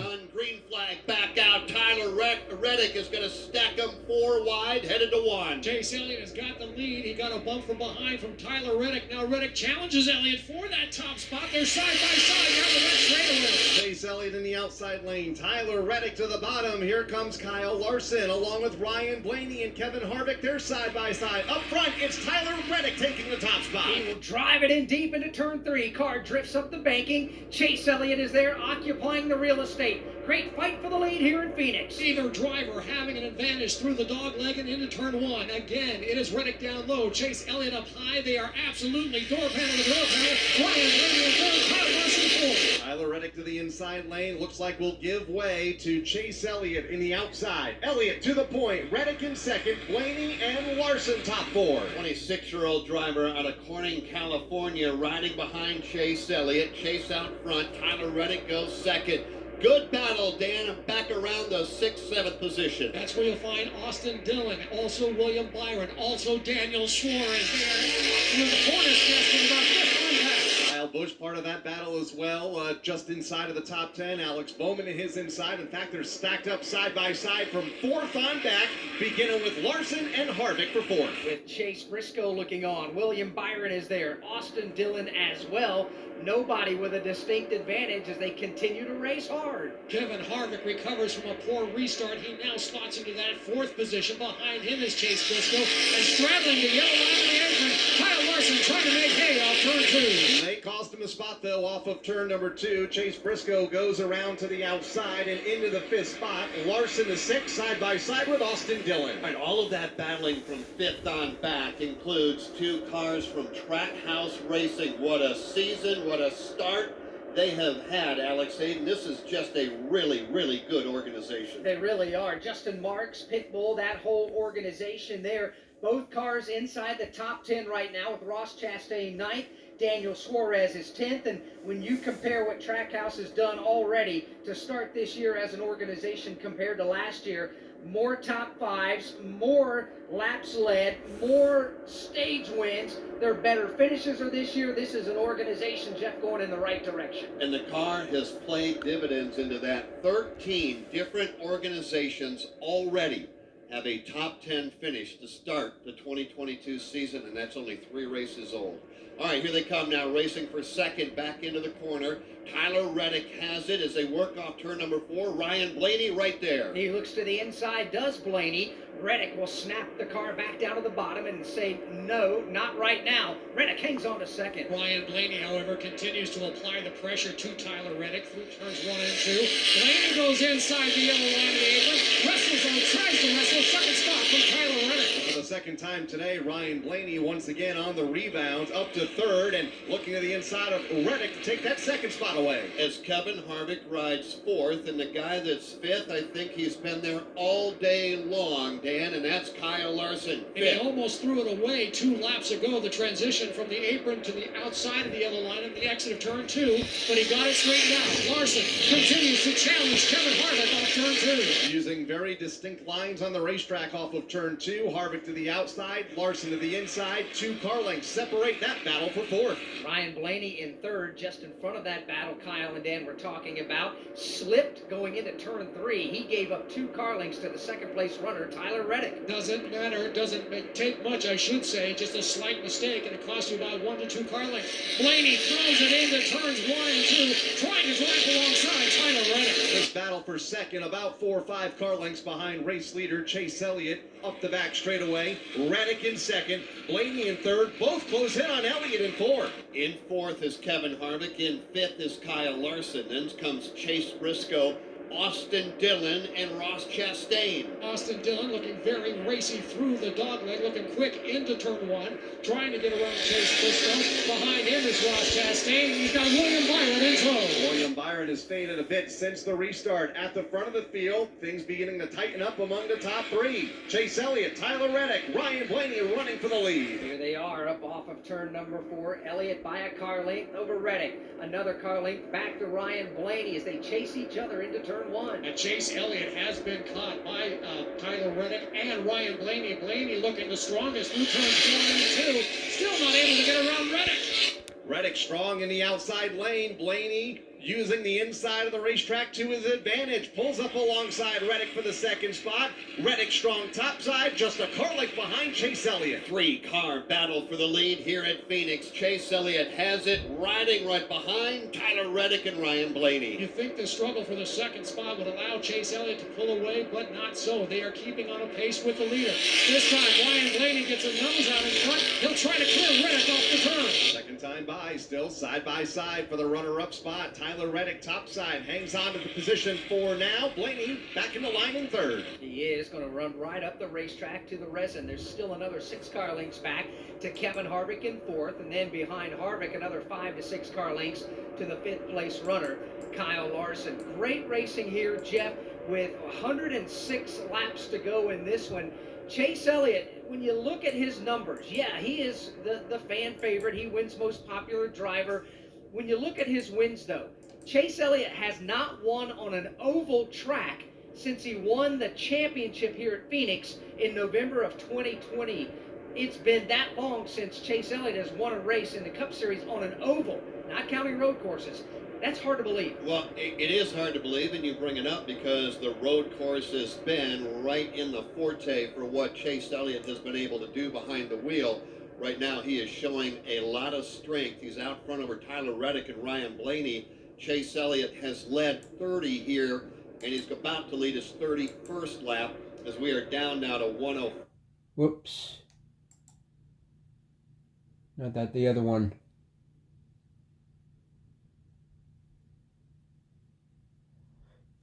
My bad. With the brand new car. You were calling it, you and Dan were calling it just a few laps ago, and I don't remember who it was, Kyle Larson and somebody. Maybe Tyler Reddick. Lap after lap after lap, they're racing too wide. That's just not something we're used to seeing here. And in the past, we have seen it with the old car on restarts, but only for 3 or 4, maybe 5 laps at a time. In this event here today, we've had laps or runs go 80, 90, 100 laps, and throughout the entire run, we've seen racing through the field. If it was calm at the front, we saw racing mid-pack, or toward the rear of the field, guys just trying to stay on the lead lap. But right now, things strung out just a bit, except for mid-pack, Martin Truex Jr., Alex Bowman. But for the most part, this new car racing very well here at the Phoenix Raceway, and especially down here in turns 3 and 4, we've seen cars on the bottom, the middle of the racetrack, the outside lane, and that's something we talked about at the top of the broadcast. Plenty of options here at Phoenix Raceway for this new car and these drivers to make moves on the racetrack. And Steve Post, you've been covering the Tyler Reddick pit box all afternoon long, as you have for the better part of the season. It just never ceases to amaze. This young driver from California continues to shine no matter what type of racetrack. Don't worry about You're that. absolutely right, Alex. And when you look at this season, you think back at the Busch class, the Busch Light class that was, out at the LA Coliseum, he was the dominant car. When you look at the race at Auto Club a couple weeks ago, he was the dominant car before they had some problems. And so they have had really, really good race cars, and him and Randall Burnett are really gelling now in their second season together, and they really have a good vibe and a lot of good momentum between them. So they've worked on the car some. It gets a little bit tight over the long run.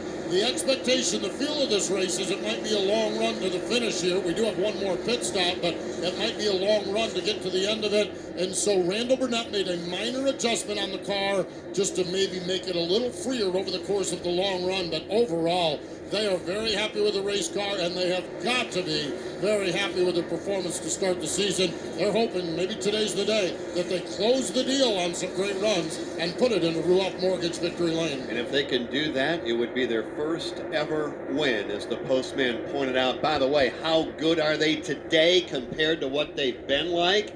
Well, their best finish here in the 4 previous starts, no better than 19th. They did that twice. Well, they're a lot better than that today, driving a Richard Childress Chevrolet. Right now, Tyler Reddick goes second to Chase Elliott. Hey, Ray Magliozzi here. I don't know about you, but my car could use a few upgrades. I mean, the 8-inch chair in the driver's seat does have sentimental value since my butt has molded to fit it, but I'm ready to move on. My solution? eBay Motors. They've got all the right parts at the right prices. 122 million of them, from seat covers to whole new seats. When I get that new seat, I think I'll put the old one in the living room, right next to the minivan seats, or as we call it, the sectional. eBay Motors. Let's ride. Hi, I'm MRN lead pit reporter Steve Post. Go behind the scenes each week with me and championship-winning crew chief Todd Gordon for MRN Crew Call. You know, I've been blessed with a lot of opportunities to work with great people and great drivers. We'll talk to some of the biggest names working in the NASCAR garage stalls. Cliff Daniels from Hendrick Motorsports. Hello, Cliff. Welcome back to Crew Call. As well as break down the upcoming races and the weekend's best pit strategies. You can download MRN Crew Call each week wherever you get your podcasts. 95 to go. Chase Elliott, Tyler Reddick. Who's now halfway from home? Harvick and Kyle Larson. No change in the top 5. Dennis Briscoe, Ross Chastain, Just get this Austin done Dillon, with. William Byron, and Alex Bowman. That is your top 10 from Phoenix Raceway. This is the Motor Racing Network, the voice of NASCAR. Relive the thrills of over 50 years of NASCAR racing with the Motor Racing Network's Classic Race. 36th Annual Southern 500. They come down to the start-finish line. Bill Elliott and David Pearson get them. We dig into the MRN audio vault for unforgettable races and moments. Dale Jarrett's got the lead. Earnhardt's not going to get him. Dale Jarrett is going to win the Daytona 500. Available on MRN.com and podcast platforms. Fallon Kowicki out of turn number 4, the new Winston Cup champion. He does it across the line. MRN Classic Races. One of NASCAR's all-time greatest drivers. 93 wins, 4 Cup championships, in a career that spanned 25 years. From short tracks to super speedways, he conquered them all and was inducted into the NASCAR Hall of Fame in 2019. Presenting the Motor Racing Network's original podcast series. Jeff Gordon, a colorful career. Relive the moments from his 1993 Rookie of the Year season to a Hall of Fame career. Now on MRN.com or your favorite podcast platforms.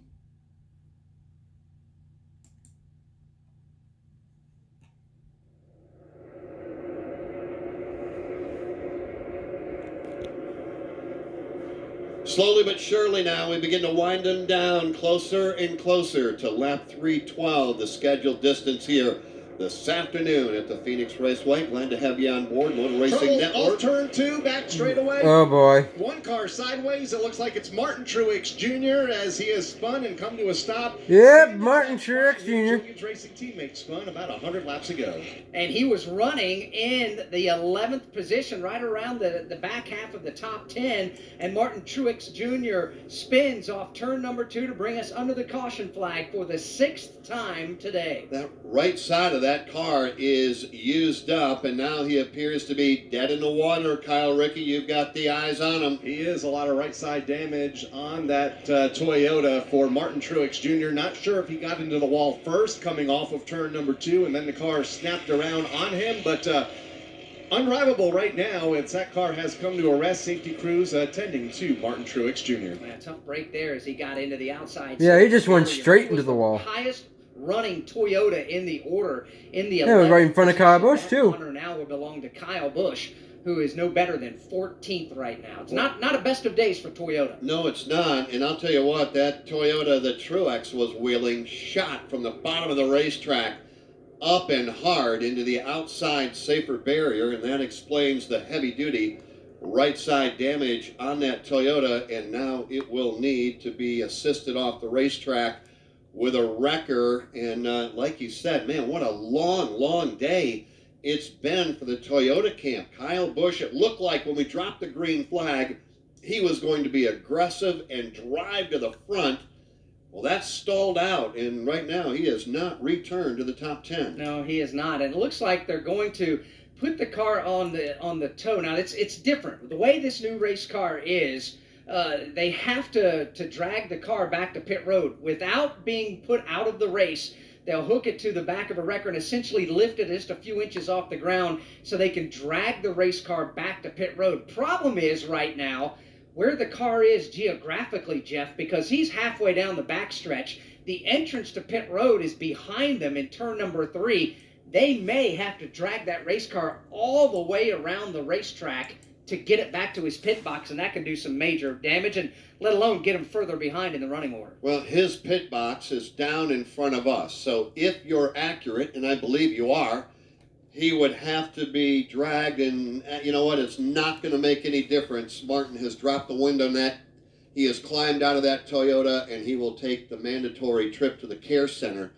But to your point, if he would have stayed in there thinking that maybe that car could be repaired, we saw the shot, and we didn't think it was going to be repairable. It would have been a mile-plus drag to get him all the way around. All that for naught. Looks like Truex's day will end with the caution flag off 2. He won this race a year ago, finished second here in November, and he will finish well down in the order. Looks like he'll end up 35th out of 36 because Corey LaJoie is already being scored out of the race. Let's pause 10 seconds for station identification on the Motor Racing Network. Blaney still fighting a little bit of a condition where the car needs to turn better. Chase Elliott's crew just absolutely closer to pit stop. He wins by about 15 car lengths. They're 3 wide after that. Looks like we have Chase Briscoe in the second spot, Ross Chastain and Kevin Harvick. Your front 4 off from pit road. Pit stops here under caution, lap 225. Guys, this is 87 laps to the end. This is just inside the fuel window, so drivers will be told to save a little fuel should we make it to the end or make it to the end of this race. Was that the final pit stop of the race? Time will tell. From Phoenix Raceway, this is the Motor Racing Network, the voice of NASCAR. Looking to rent a scanner? Racing Electronics rentals must be purchased in advance online at racingelectronics.com. No walk-ups will be allowed. With a Racing Electronics scanner, hear uncensored communication from every team in the race, or tune into the live race. Another, you were talking about the police standing by, busted Daniel Suarez after a top 10 run. In fact, he was ready to go in 10th, busted too fast, so go to the tail. 1 to go. 83 laps remain when we put him back under the green flag. Chase Elliott and Briscoe, row 1. And then we've got Ross Chastain and Kevin Harvick. Now, let's go to the Care Center. Jason Toy. Martin Truex Jr. walks out of here. What happened, my man? I think I cut a tire, right front tire down or something. Not sure, really. Had no warning. Just, coming off turn 2 and the thing went straight in the fence. So we've been fighting a loose car all day, just getting really loose on longer runs. And I was trying to manage that. And then all of a sudden just, wouldn't turn off of turn 2. So unfortunate for our Bass Pro Tier 2 Camry. All the guys, man, they really worked hard on this car all weekend, and we were gaining on it. Not where we wanted to be, we were gaining on it. So real shame for us. All right, Martin Truex Jr. walking out of the Care Center. MRN's Care Center updates are brought to you by Blue Emu Maximum Pain Relief, official pain relief cream of NASCAR. Blue Emu products support healthy muscles and joints. Blue Emu works fast and you won't stink. Back under the green flag, 83 laps to go. Chase Elliott to the outside, Briscoe inside, and Kevin Harvick right up the middle. Chase Briscoe has got a nose out in front of Chase Elliott. They are 3 wide for that third spot. William Byron will beat Kevin Harvick. Ross Chastain right there as well. Ross Chastain in the outside lane gets in a line just behind Kevin Harvick, who is side by side with William Byron for third. But in turn 3, it is Chase Briscoe to the front of the field. With Chase Elliott going second, Kevin Harvick, he'll clear Ross Chastain to take over third. Chastain falls in line fourth, and then it's William Byron trying to hang on to fifth. Chastain in that fourth spot, not being very patient at all, wants to get around Harvick. Harvick, however, able to put a gap between himself and Chastain. Chastain now feeling the challenge from William Byron. William Byron next in line, looking to his inside, has Joey Logano to his left elbow, side by side for position number 5. Austin Dillon, also Kyle Larson looking on. And further back, they continue to run 3 and 4 wide. Let's pick up Denny Hamlin, Ryan Blaney. I think you've got Kyle Busch there as well. Close quarter racing from Ryan Blaney on back again. Denny Hamlin doesn't know where to go. In fact, he has to back out of the front. Tyler Reddick right alongside. Ryan Blaney once again having to work his way through the field to the outside of Kyle Busch. Will pick up that spot past Denny Hamlin a lap ago. Now goes to work on Alex Bowman for about 12. Well, up front, William Byron's car really rocketed up the banking in turn 4. Had to roll out of the throttle. Now he's under attack for 5th. And where you'll find Austin Dillon, and Austin Dillon is under attack from Kyle Larson. Larson using all of the apron. Now he just rides that low line, still trying to get around William Byron. Battle just outside of the top 5. Into the top 5. Battle for the 4th spot is on, and side by side, Ross Chastain to the outside of Joey Logano. And remember now, after these pit stops, it has shuffled some of our front-running cars further down the running order. You've got Tyler Reddick right now running 11th. You've got Ryan Blaney running outside of the top 10. In fact, right now he is 10th. Denny Hamlin back in 14th. So a number of the guys that have been running up front so long now, Alex, have work to do. They do indeed, as there's still 78 laps to go in today's race. But we really haven't seen anybody show that kind of speed where they can just drive up and around people at absolute will. There's cars that get up front that can maintain the lead, they can maintain a top 5, but we haven't seen anybody, say, from 12th, 13th that can just drive up inside the top 5 just yet. Is there an exception to that, though, Kyle Rickey? Could it be Ryan Blaney? He has been one of those cars to watch all day. When he gets to the front, he can stay there. Unfortunately, he's had to come from the back of the field on 3 different occasions, and he's making his way back to the front right now, moving around the likes of Tyler Reddick and Alex Bowman. So, yeah, Ryan Blaney, no doubt, one of the strongest cars that can contend with guys like Chase Elliott today, but unfortunately he's been mired in traffic most of the afternoon when he's not up front. And Dan Hubbard on the flatter end of Phoenix Raceway, turns 1 and 2. we're continuing lap after lap, especially here in the top 3 right now, see different racing lines between these drivers in turns 1 and 2. And they've been doing that all afternoon, and that's the beauty not only of Phoenix, but of this next-gen car. I think it's very flexible, and the driver is now a bigger part of the equation, and they can find the line that works for them. Chase Briscoe in the middle, Chase Elliott down low, Kevin Harvick having a good time on that high line. So yeah, the next-gen car working very, very well with this track. 75 laps to go. Chase Briscoe is back out front. If you're just joining us, he was up there for a while. As a matter of fact, he has now led 27 laps. The big leader at the front of the field, Ryan Blaney, has led 142, although he is right now running 7th. Briscoe, Elliott, Harvick. And now Larson's going backwards. Alex Ross Chastain, top 5. Ross Chastain continues to impress. He's a young star in the making for sure, and he's up in now the number 4 position as he's been able to clear Joey Logano. Behind Logano, Ryan Blaney on the comeback trail again after a pit road snafu. He is now up to position number 6. So Blaney on the comeback trail. Doing a great job here. Man, he's falling back now. Larson's falling back like a rock. Sets his sights on Joey Logano. Problems for Kyle Larson. That car slow off of turn number 2. Looks like he is heading to the pit lane as that battle for second heats up once again in 4. And that battle for second is Chase Elliott and Kevin Harvick. Long way to go for Kyle Larson. He's got to come all the way around the bend before he will get to Steve Post, who is waiting. We've been watching that battle for second. Chase Elliott, Kevin Harvick, everybody giving chase to Chase Briscoe. So Chase Briscoe out front, Chase Elliott goes second, and Postman, here comes Kyle Larson. Have you heard what the issue is? I have not. As soon as Kyle Rickey had said something about it, I quickly moved over to the radio, but I did not hear anything. Crew goes under the hood, and it sounds a little bit rough with the engine under the hood, whether it's a problem with a spark plug wire. They quickly look around the side of the car to see if there's something missing, something amiss on the engine of the car. So they are working under the hood of the Valvoline Chevy Camaro. And right now, reporting to Cliff Daniels, is one of the crew members. They're going to put the hood down, and we'll see what the assessment is. But some kind of problem under the hood of the engine for Kyle Larson, and he is losing valuable laps. He was a fifth place car today. Matter of fact, broken valve spring, just heard on the radio, broken valve spring, and Kyle Larson has been instructed by Cliff Daniels to drive the car around the racetrack and take it back to the garage. So Kyle Larson done for the day. Tough break there. He'll join Martin Truex Jr. and Corey LaJoie as drivers that will be out of the race. Larson's Bubba out of the Wallace race. just Who's leaves next? the pit road as well. Bubba came in. They made a 4-tire change on his Root Insurance Toyota. So Bubba Wallace, he is further down the running order. He is running in 30th position right now. He's been a lap down almost the entire day. Been a rough day for Bubba Wallace. 69 to go. Next time by now for the race leader, Chase Briscoe. What would this do to his career? Chase Briscoe taking over when Clint Boyer stepped out of that car. Of course, that car owned by Stewart Haas Racing. Chase Briscoe, we know he has talent. Everybody knows he's got talent.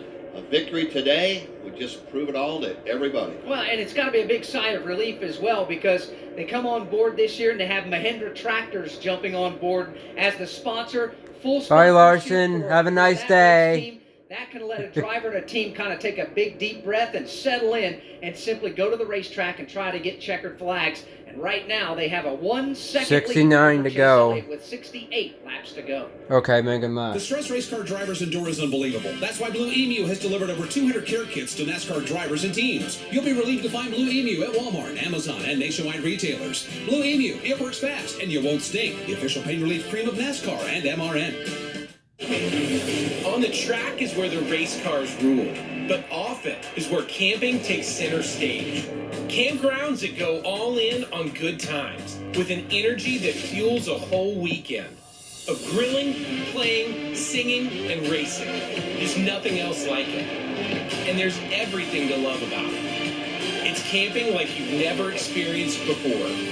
Book your NASCAR camping experience at NASCAR.com/camping. Everyone knows what it's like to hit a wall. Maybe not at 200 miles an hour, but definitely after working hard all day. You'll be relieved to find Blue Emu at Walmart, Amazon, and nationwide retailers. Blue Emu. A mirror full of Kevin Harvick, who is third. Ross Chastain goes fourth, and Ryan Blaney rounds out the top five.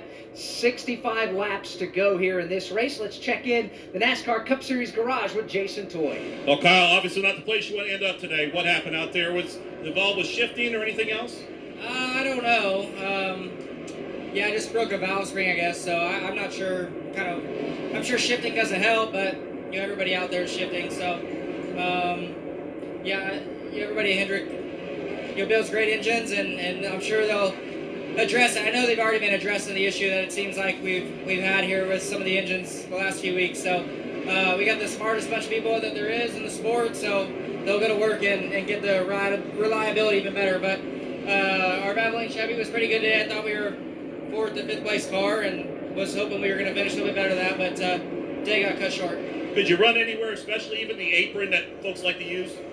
A little bit less. It was more aggressive than the other car, but it felt like normal Phoenix.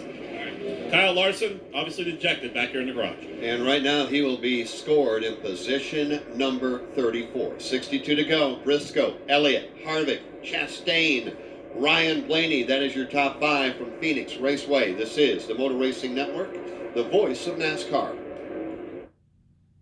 Get back to NASCAR roots by driving headfirst into the new home of grassroots racing. Flow Racing keeps the original NASCAR tradition of dirt track racing roaring with more than 1,300 live and on-demand oval events from across the U.S. Learn how the next generation of NASCAR drivers is prospected in sprint car racing. Subscribe today by going to flowracing.com/GoMRN. That's FLOracing.com/GoMRN. Relive the thrills of over 50 years of NASCAR racing with the Motor Racing Network's Classic Racing. 36th Annual Southern 500. They come down to the start-finish line. Bill Elliott and David Pearson get them. We dig into the MRN audio vault for unforgettable races and moments. Dale Jarrett's got the lead. Earnhardt's not going to get him. Dale Jarrett is going to win the Daytona 500. Available on MRN.com and podcast platforms. Alan Kowicki out of turn number 4, the new Winston Cup champion. He does it across the line. MRN Classic Races.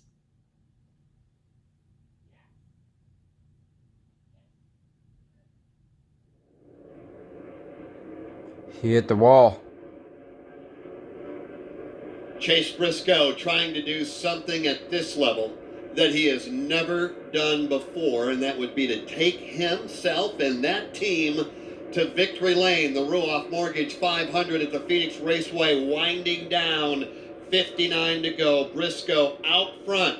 And I can imagine in the ears, now it's probably simple to them, but Briscoe is hearing you're 10 up over Chase Elliott, you're 15 up over Kevin Harvick. You talk about two hard chargers lining up at the back bumper. You got Elliott and Harvick you're trying to beat. Yeah, impressive. It really is. Chase Briscoe, and he's just a wonderful story to get to where he's at as a race car driver, achieving this, driving for his idol, Tony Stewart. Steve Post, Chase Briscoe, he's done a lot of different racing and a lot of different race cars, and he's at the pinnacle right now and trying to break through. He has come up the old school way. As a matter of fact, speaking of old school, his father, Kevin Briscoe, was a USAC sprint car driver and had some success. Not one of the big superstars in the sport, but you always knew he was there, picked up his fair share of wins. And young Chase, all he wanted to do was race, and he idolized Tony Stewart when he was a youngster. He came up through and he worked his way through the midget ranks, through the sprint car ranks, and got an opportunity with the Ford Development Program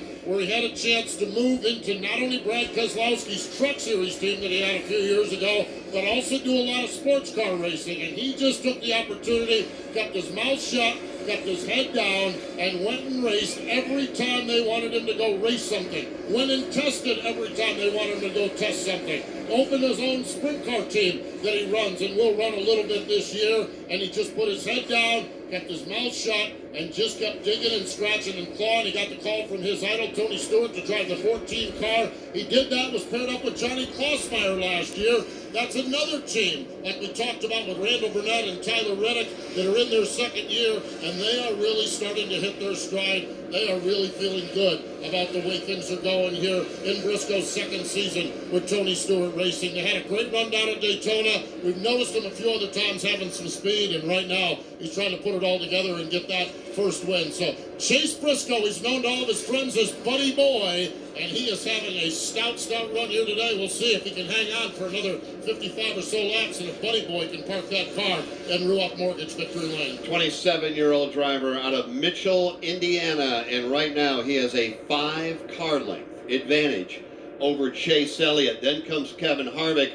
Then comes Ross Chastain, and very quickly the Elva, Florida driver showing up again inside the top 5. Ross Chastain is just a talented driver, and he's aggressive. He drives every single lap like it's the last lap, and that's what a crew chief loves to have too, because they can get a good idea of how the race car is and what it needs. Ross Chastain, the watermelon farmer by week and race car driver on the weekend, trying to make everybody in Southwest Florida proud. He sits inside the top 5 in position number 4, having another outstanding day. And then you've got the lap leader. That would be Ryan Blaney. He's led more laps than anybody today, but right now he is 5th. Joey Logano, his teammate, 6th. William Byron is 7th. Tyler Reddick just got by William Byron, moved Reddick to 7th. William Byron back to 8th. Austin Dillon 9th, and Alex Bowman is 10th. 11th right now, Kurt Busch, followed by Eric Almirola, Kyle Busch. Cole Custer is 14th, and Denny Hamlin 15th, followed by Eric Jones, Chris Buescher, Daniel Suarez, Todd Gilliland, and Ty Dillon. That's a look at your top 20. The rest of the running order as we run right now: Justin Haley's 21st, AJ Allmendinger's 22nd, and the last car on the lead lap. Austin Cindric's had a rough day. He's 1 lap down in 23rd. Brad Keselowski a lap down in 24th. Christopher Bell is 25th. Michael McDowell 26th. Ricky Stenhouse Jr. is 27th. Harrison Burton is 28th. Bubba Wallace is 29th. Landon Castle 30th. 31st is Cody Ware. 32nd is BJ McLeod. Garrett Smithley, the last car running, is 33rd. And out of the race, Kyle Larson, Martin Truex Jr., and Corey LaJoie. And we've got a battle for the lead off turn number 2. Less than a car length between race leader Chase Briscoe, second place running Chase Elliott. Elliott has run him down in turn 3. He has. He's about 3 car lengths off the back bumper. Ford Mustang with Mahindra tractors on board. That's the leader of Chase Briscoe. That green and white first uniform Chevrolet Camaro's Chase Elliott. Chase Elliott enjoying a lot more forward bite than Chase Briscoe has got. The gap now only 2.5 car lengths. Briscoe so far still in the lead. Briscoe got slowed a couple laps ago in lap traffic trying to move around AJ Allmendinger and Michael McDowell. It allowed Chase Elliott to close in, but now Briscoe pulls away once again. And Dan Hubbard, what was it, a lap or 2 ago? Chase Elliott had the nose of that Camaro to the inside of that Ford Mustang. It looked very, very close, and I'm sure Elliott knew he had a shot, but now that we've got open racetrack, Briscoe's got the lead, but he still hasn't shaken loose of Chase Elliott. What was the car length a lap ago? He's been able to open it up to about 2 or 3 car lengths this time off of turn number 2 and up the back straightaway, talking about race leader Chase Briscoe over Chase Elliott. Both of them go up in the resin through turns 3 and 4. That's that compound put down there to get them a little extra grip. The deficit stays the same as they race off into the corner. In turns 1 and 2, the line is getting wider and wider, not only for the front runners, but for the entire field. They flirt with the wall on every lap. And Elliott continues his pursuit of Chase Briscoe. Elliott swings out a little wider at the exit of turn number 2, closes in on Chase Briscoe. Still about 2 car lengths between those top 2. 47 to go here in Phoenix. Don't go anywhere. Briscoe, Elliott, Harvick, Chastain, Blaney. This is far from over. Look, good drivers, we get it. There are too many car insurance ads, and they're obnoxious. We're Root, and we do car insurance differently. Our app lets us give you smarter rates based on how you actually drive, not things like your job. Because we know who you are on paper has little to do with who you are behind the wheel. That makes us pretty different than the guys with the mascots. Root. 48 to go. Over 1.5 million drivers insured. Download the app today. Disclaimers may apply. See Root.com for details. At Root, we don't need a mascot to save you money. In Las Vegas, Junior Motorsports and driver Michael Conti were lucky and very good. The 2014 NASCAR Coca-Cola iRacing Series champion scored his 12th career victory by pulling away from the field in the final few laps. Tune in Tuesday night at 9 p.m. Eastern for round number 3 at the Atlanta Motor Speedway on eNASCAR.com. This Coca-Cola eNASCAR iRacing update is brought to you by Coca-Cola. With zero sugar and refreshingly delicious is Coke Zero Sugar, the best Coke ever. Try it today. Chase Elliott is back on. Chase Briscoe, separation, just a couple of car lengths. Briscoe continuing to lead. Laps continue to wind down. 44 to go. Briscoe, Elliott, 1-2. Harvick, Chastain, 3-4. And Ryan Blaney right now running 5th from Phoenix Raceway. This is the Motor Racing Network, the voice of NASCAR. The Motor Racing Network's podcast offerings are a must for any NASCAR fan. MRN Classic Races feature over 50 years of NASCAR racing. Go behind the MRN microphones with 50 years the voice of NASCAR. Also check out Jeff Gordon, A Colorful Career, The Tough Trucks of NASCAR, Junior's Journey, The Many Hats of Jack Roush, Richard Petty, Road to Royalty, and the 1993 season. Listen to these and more on the show's page on MRN.com or on your favorite podcast platform. Wing Nation is the show for sprint car fans. Aaron Evernham, Ashley Strummy, and myself, the postman Steve Post, each have deep ties to the sprint car community. Whether it's a connection to a former great, experience in the cockpit, or a passion and love for all things dirt racing, this show is a source of insight and entertainment for sprint car fans everywhere. Each week we offer a live show Tuesdays at noon on Facebook and YouTube, a podcast every Thursday, and a TV show that airs every Saturday on MAV TV.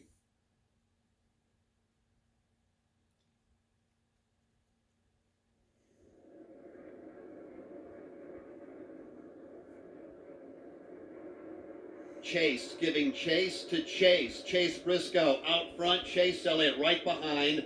2 car lengths of separation. Dan, Chase Elliott will not let go. When Briscoe gets into traffic, he does have a little bit of a problem.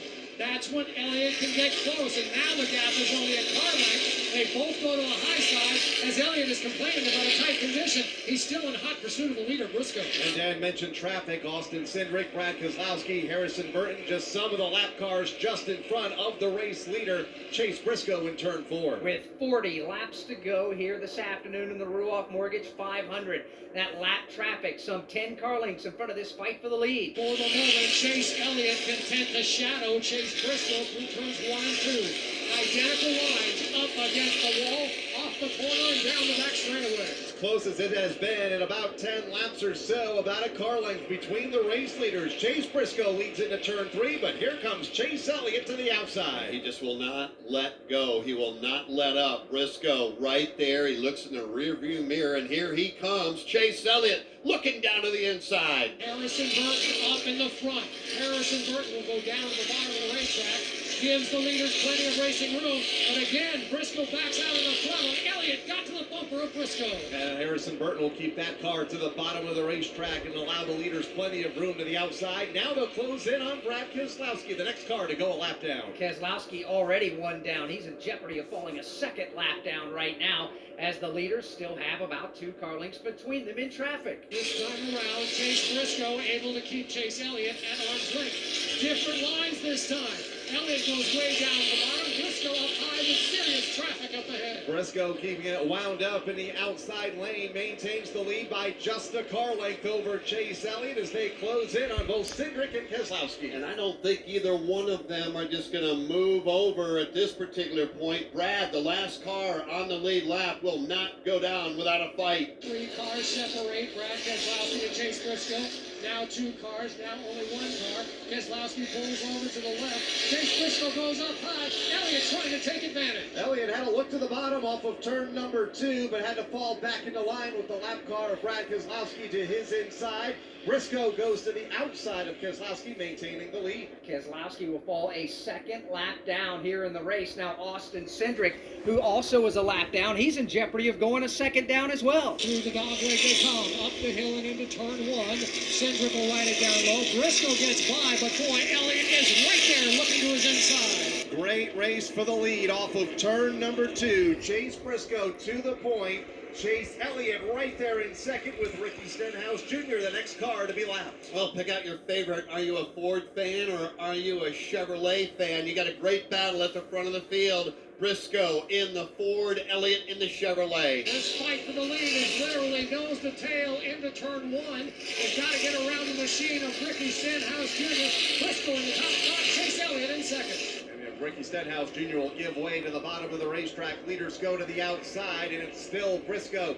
Only by a car length. Here comes Chase Elliott a little wider in turn three. Still more lap cars on the horizon. Cody Ware is there. BJ McLeod is there. They'll get down to the flat. Let the leaders continue on. A slight bobble, a slight mistake. That may be all Chase Elliott needs to wrestle the lead away from Chase Briscoe. They've cleared the traffic, and Briscoe and Elliott goes to tail off the turn, headed to turn three. Free and clear racetrack ahead for now for Chase Briscoe, the race leader. Elliott still right there within a car length. And this is the one time Chase Briscoe wishes he had more experience. He's never been in this situation this late in the race. Down to 32 to go, Kyle. Chase Briscoe looks in that rear view mirror, and Chase Elliott just will not go away. And this time off of turn number two, a bit of a gap develops between the top two. Chase Briscoe pulls away what was a car length last time, about 3 this time into turn number 3. Briscoe very comfortable on the inside of the racetrack here at this end of the speedway. And Steve Post, we're closing in on our longest green flag run of the day. Chase Elliott, 3 car lengths behind, is all well with the handling of Chase Elliott's race car. He'd like it a little bit better. Chase Elliott has been the best car over the course of long runs, but he's reported a couple times now that the car is a little tighter on this run, meaning the nose wants to slide. That'll scrub off some speed, and that'll scrub off some rubber on the front tires of that one. So I don't think he's all that happy with the car to go to battle with, but he's going to give it everything he can there as he continues to chase Briscoe. Yeah, he's pedaling as hard as he can. Talking about Chase Elliott, they have pulled away a bit from Harvick and Chastain. They've got their own battle going on. Blaney 5th, Logano, Reddick, Austin Dillon, William Byron, and Alex Bowman. That's your top 10. 30 to go. Next time by Alex Hayden. Here they are back into turns 3 and 4, the race leaders. Closing in yet again on A.J. Allmendinger, or rather Justin Haley's car.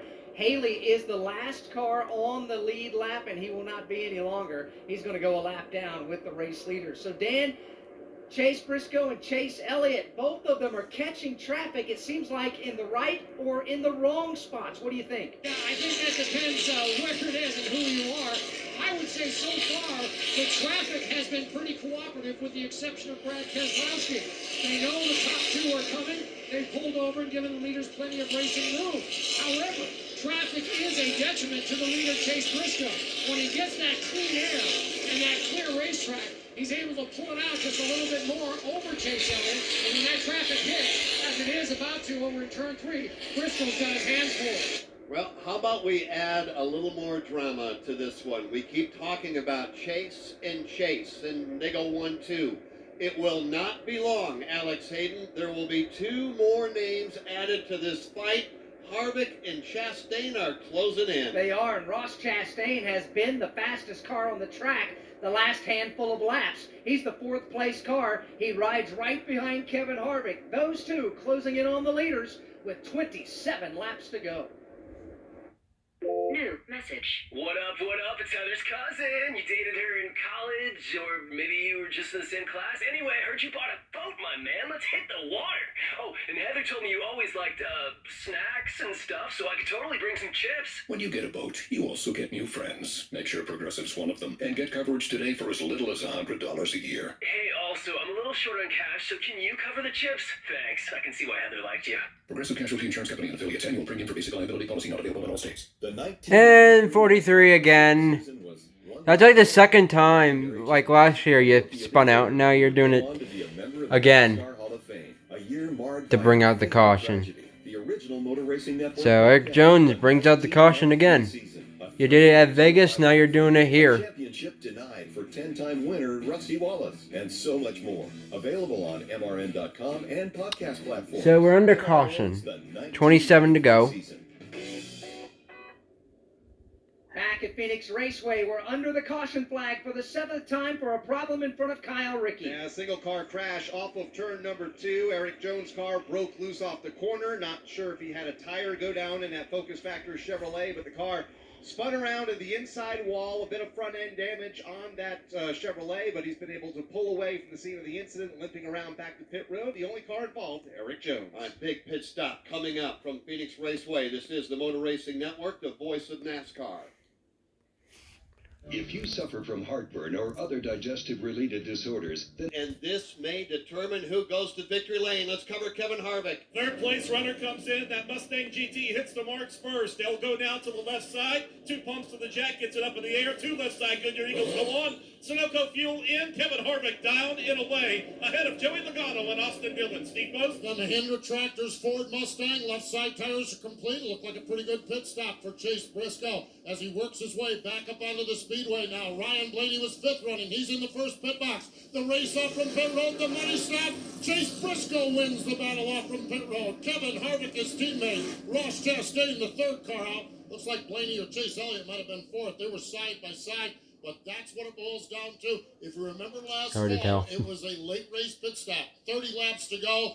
Kyle Larson's crew won the battle off from pit road. Kyle Larson won the race. And, well, Chase Briscoe, his team gets the job done from Stewart-Haas Racing. He's going to lead us back to green. Chase Elliott and his team, not the best of pit stops. They lost 4 positions on that exchange, and that will cost him valuable track position. But don't worry, everybody that's a Chase Elliott fan or a fan of any of the drivers. We still have the choose rule to come up when we get the 1 to go, so you'll have the opportunity to potentially move up in the running order. I know how much you like to talk about the athletes down on pit road. Yeah, we talk about Chase Elliott. We talk about Chase Briscoe and Harvick, but there is more to this sport than just the driver. You've got folks back in Charlotte building these race cars, and the athletes on pit road that pit these cars. And if you don't think it means something to them, yeah, Kyle Busch went flying. all you had to do is... But then he fell back. Yeah, they're spectacular to knock that out. The fist pumps, and then they have their pit box in the middle of the turn, if you will, between turns 3 and 4. So they had to wait an extra 5-6 seconds before his driver, or their driver, I should say, got to the line to find out if they indeed get the best pit stop. They got it. They went nuts down there. Steve Post, you and I have had the opportunity to go to pit stop practices in the past, and including a little earlier this year. These pit crew members, athletes, they've been professional athletes, Division I college athletes.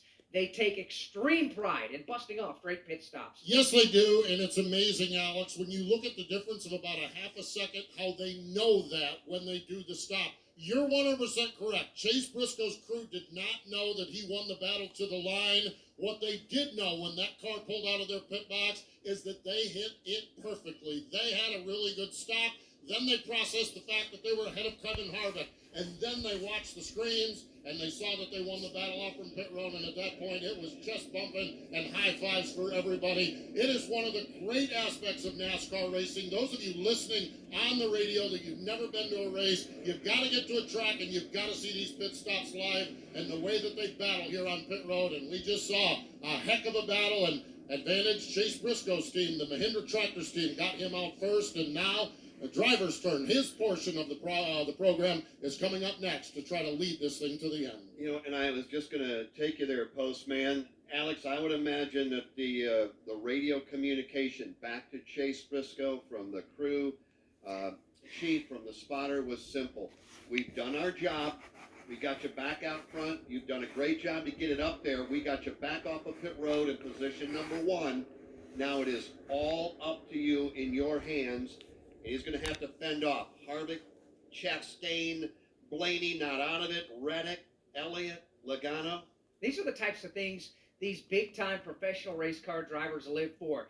Give me the ball. That's the old adage as an athlete. I want the ball when it matters. And right now, the ball is in the court of these drivers at the front of the field. Chase Briscoe, Kevin Harvick, Ross Chastain stalking his first. I see Kyle Busch probably got Blaney penalty. Back in the ball game. Tyler Reddick is there. Chase Elliott as well. This is the opportunity that you can say, now is the time. Don't worry, Let that me he go can get try it, to fly as through they've this got the one field. to go and the all-important choose. Choose cone. Briscoe electing to restart down on the inside of the racetrack. That will put 9 time to his outside. Kevin Harvick, row 2 is going to see Ryan Blaney back in it. He'll tuck in behind Kevin Harvick outside of row 2. Dan Hubbard, any thoughts what it's going to look like coming towards you? I tell you what an incredible dynamic we've got even on the front row. Chase Briscoe looking for his first Cup Series win, and he's going to restart against a guy who 20th. has 9 wins here at Phoenix Eastern Raceway. 20th. That is just incredible. And then behind him, a very fast Ryan Blaney and Ross Chastain, who's had an incredible start to this year. You've got 4 extremely hungry drivers up at the front. With Briscoe stalking his first win, Harvick riding a There we go. 46 race winless drought. He last won at Bristol in September of 2020. Here they come, back to the Geico restart zone. The Stewart-Haas Fords at the front of the field. See the green flag, and we're racing again. Here's Ross Chastain, though. He'll dive out of line and go for the race lead. Briscoe tried to put on the block, but it was too little, too late. 3 wide for the top spot. Chastain down low. Briscoe in the middle. Kevin Harvick right behind. It'll be Briscoe off the turn. Chase Briscoe to the top spot. Here comes Ross Chastain digging hard on the bottom into turn number 3. Kevin Harvick looking on in third, trying to fend off Tyler Reddick. You've got 3 drivers trying to win their very first ever race, racing against a driver that has won here 9 times as they make their way back to 1. Nobody backing off the throttle as they make their entry into turn 1. Ross Chastain and Chase Briscoe. Who's going to win a watermelon?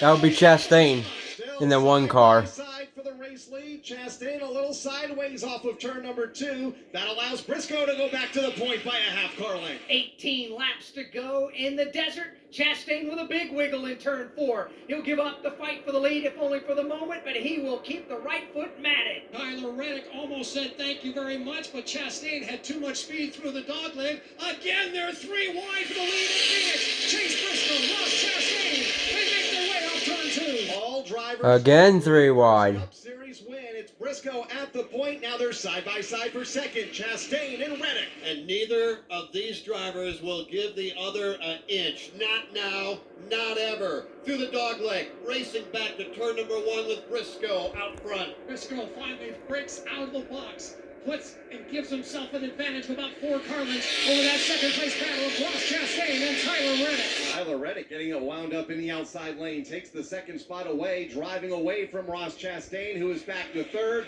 Then it's Kevin Harvick 4th and Ryan Blaney 5th. Stewart-Haas Racing leading. You've got Richard Childress Racing 2nd.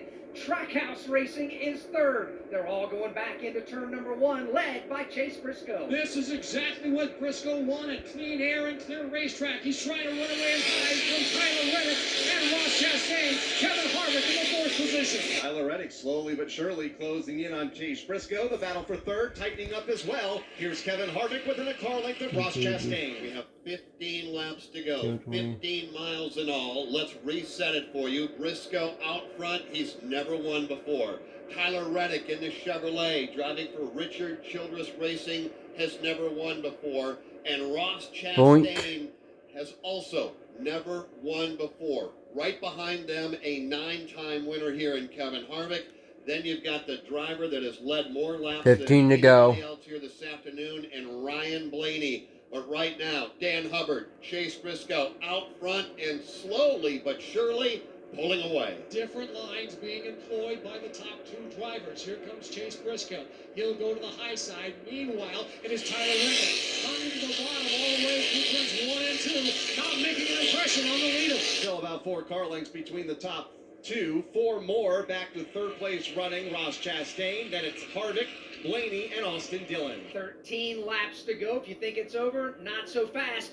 The final lead change in every race this year has taken place with less than 10 laps to go. 13 to go right now, and it's Chase Briscoe up front. For a moment, I thought Briscoe was pulling away, but guess what? Tyler Reddick wants to make a race out of it. Down the backside, away they go. Reddick finding a bit of speed on that inside lane off of turn number 2. Here in turn number 3, also utilizing the bottom of the racetrack and closing in. We've got drivers right now giving 110%. They will get everything they can out of their car in order to try to run down the race leader. Dropping back to that battle for the third spot. Kevin Harvick in fourth. He's getting a little better with each lap, and he's closing in on the rear bumper of Ross Chastain. That battle for third, though, beginning to lose touch with the top two. Chase Briscoe, the race leader, over Tyler Reddick in second. Then it's Chastain and Harvick nearly side by side here in turn 3 for third. Yeah, Harvick goes right to the bottom of the racetrack. He'll pull even with Ross Chastain. This is a good race for position number 3. Harvick's entry into turn 1 was getting better lap after lap after lap, and Chastain knows it, and now he feels it. They are wheel to wheel, side by side for third. You got Ryan Blaney in the 5th position. Ross Chastain in the outside lane. Harvick to the bottom. Chastain will hang on to third for now. Harvick in fourth. Blaney just a car length back in 5th. 10 to go. Briscoe, Reddick, Chastain, all three, again, looking for their first ever win. I can only imagine, you've been there before, the emotion and the pacing that begins down on pit road. It is. It's something that these teams, they know they've done their job. The engineers, the crew chief, the car chief have done their job to adjust on the car all day long. The pit crew, they've made their pit stops the best they can all day long. They can do nothing but do what we and every one of these sold-out race fans in the grandstand are doing, is watch, wait, and see. And Tyler Reddick trying to close in. Is he getting any closer, Dan? 10 to go. No, so far the distance has remained the same as Briscoe has got to drive these last few laps perfectly, hit his marks, get his turn in right. Briscoe takes the field to turn 3. Trouble off of turn 2. Oh, great. Dillon, make that Chase Elliott breaks loose. Austin Chase Elliott breaks loose, too. Straight away, just missing the inside wall. A spin all by himself off the corner. All by himself. Look at that, Chase Elliott. 8 laps to go. 8 to go. Number 8 is on the racetrack for Chase Elliott, who spun off turn number 2, has been the point all day long. We've seen multiple spins over there. And again, Chase Briscoe's lead is going to go away. Can you only imagine what must be going through his mind, through the crew's mind? They were headed to victory lane, and now they see the yellow flag flying here at the start-finish line. What happened to Chase? Now, Lost it. I have to beg the question, would you come to pit road and put brand new rubber on those cars? Well, let's find out from our pit road. Woo, lost it. 20 cars on the lead lap. You. Jason Toy. Steve, what do you think? Do you come to pit road with only 7 laps to go? Just heard the conversation between Johnny Klossmeyer and his driver Chase Briscoe, and Johnny Klossmeyer said, stay out. Now, this is where you're the sitting duck as a crew chief. When you're the leader who was out last week at Las Vegas Motor Speedway, you stay out. Now we'll see what everyone behind them does, because some will come in and get new tires. The key to this thing is, you're right, 7 laps. It's going to be another lap or 2 or maybe 3 before we go back to green. So we're looking at a 3 or 4 lap run. What Briscoe needs is he needs 5 or 6 cars to give him a little buffer if everyone else comes in for new tires. We are about to find out. Why do crew chiefs make a lot of money? Well, here's a good reason why. Do you bring your car to pit road? Do you leave your driver on the racetrack? Could you become a sitting duck? Or do you need to find brand new Goodyear Racing Eagles to strap on the race car, top 5, top 6, 7, 8? Looks like everybody is going to follow Briscoe around and not come to pit road. Now, not everybody did that, but Alex, it would appear as though, the top 12 cars at least stayed out? Top 13 cars stay on the racetrack. Chris Buescher, Daniel Suarez, Chase Elliott, Kyle Busch, they all come to pit lane. If you're wondering why Kyle Busch was so far in the running order, he got busted for speeding on pit road last time and had to start at the tail end of the field, as the beneficiary of the free pass will be A.J. Allmendinger, so he'll go back around and catch back up with the tail end of the field. Well, here we go, Jeff. We still are under the caution. No 1 to go given just yet. 6 laps to go.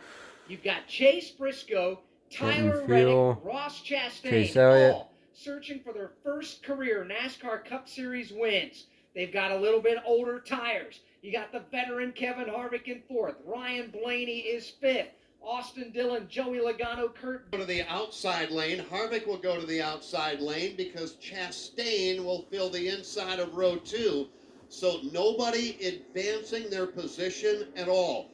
Briscoe, I think, electing to take the inside lane is going to take his car. Once he crosses the start-finish line, he will take it straight to the point, the retaining wall down there on pit road to make sure that nobody can get to his inside, and then just not lift. And if he's got to use the car to his outside as a buffer, oh well. So be it. There'll be 3 laps to go here in the Runoff Mortgage 500.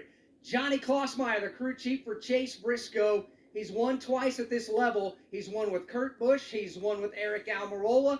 He's trying to win now with his 3rd different driver. It's been a spectacular event here this afternoon. We're about to see how it wraps up. Here they come, looking for the green flag. They hit the Geico restart zone, and the green flag goes in the air. Through the gearbox they go. No advantage for anybody. They all go down to the flat apron of the racetrack. The fight for the lead is on. Briscoe got a bit of a push from Ross Chastain from behind, but it didn't result in the lead, but now it does.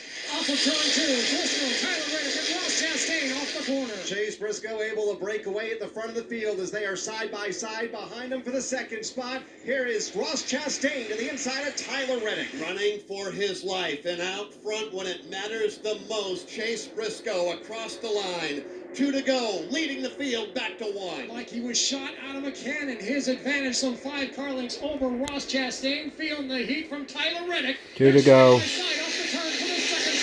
And it is Ross Chastain in that 2nd position, but still some 5 car lengths behind the race leader, Chase Briscoe, who leads into turn 3. Tyler Reddick looks to the outside of Chastain for 2nd. Off turn 4, white flag is in the air. 1 mile, 1 lap from his 1st career victory. It's Chase Briscoe headed to turn 1. Guarantee you, Briscoe's not looking White in flag. the mirror. He's looking up ahead, and he sees clear racetrack. He takes it up high through turns 1 and 2. He'll lead the field down the back straightaway. Battle for 2nd, still side by side. It's allowing the race leader to break away. Chase Briscoe leads into turn 3 for the final time in Phoenix. Mistake-free and a day he will never forget. Off 4, final time, checkered flag is out. Career win number 1 for Chase Briscoe across the line, and Briscoe will win the Runoff Mortgage 500 at Phoenix Raceway. Coming across the line, Congratulations, Chase Briscoe. and Tyler Reddick. It is a day that belongs to Chase Briscoe. Downstairs, My driver finished 7th. Not bad. All out on pit road celebrating, hugs and high five. Johnny Klossmeyer, you're a winner here at Phoenix. Tell us about your driver in that run. It's awesome. I mean, the pit crew was on it all day, and Chase was on those restarts. It's great. We've been close all week. We just needed to finish it off, and we had the speed, and we just needed to execute, and we did today. They did today. Johnny Klossmeyer, for the 3rd time, is going to victory lane, this time here in Phoenix. He's done it with Kurt Busch. He did it with Eric Almirola. He's done it now with Chase Briscoe. Johnny Klossmeyer, arguably the most popular alumni from the University of Maryland in Baltimore County. Goodyear has been trusted by NASCAR drivers for nearly 70 years. We've built our reputation by going above and beyond expectations. Do a burnout, and you're doing good. Whether that's There you go. around a track Woo, or good stuff. 20 trips to the store and back. Goodyear knows we reach our greatest potential by moving forward. And that's what makes us better every time we drive. Goodyear, the official tire of NASCAR. Goodyear, more driven. On your ride home, catch NASCAR Today to keep up with the latest. It opened up, the lane did. Matt went to block the 12, and I just barely got inside of him with a huge run. Every weekday, you'll hear from the top newsmakers in the sport. I am with Bubba Wallace down here in victory lane. Plus, some fun peeks behind the scenes. I don't really think it's hit me yet. I definitely don't think it's hit me yet. I'm Chase Elliott. Listen to NASCAR Today every weekday right here on the Motor Racing Network. NASCAR Live Race Day continues on the Motor Racing Network. Okay.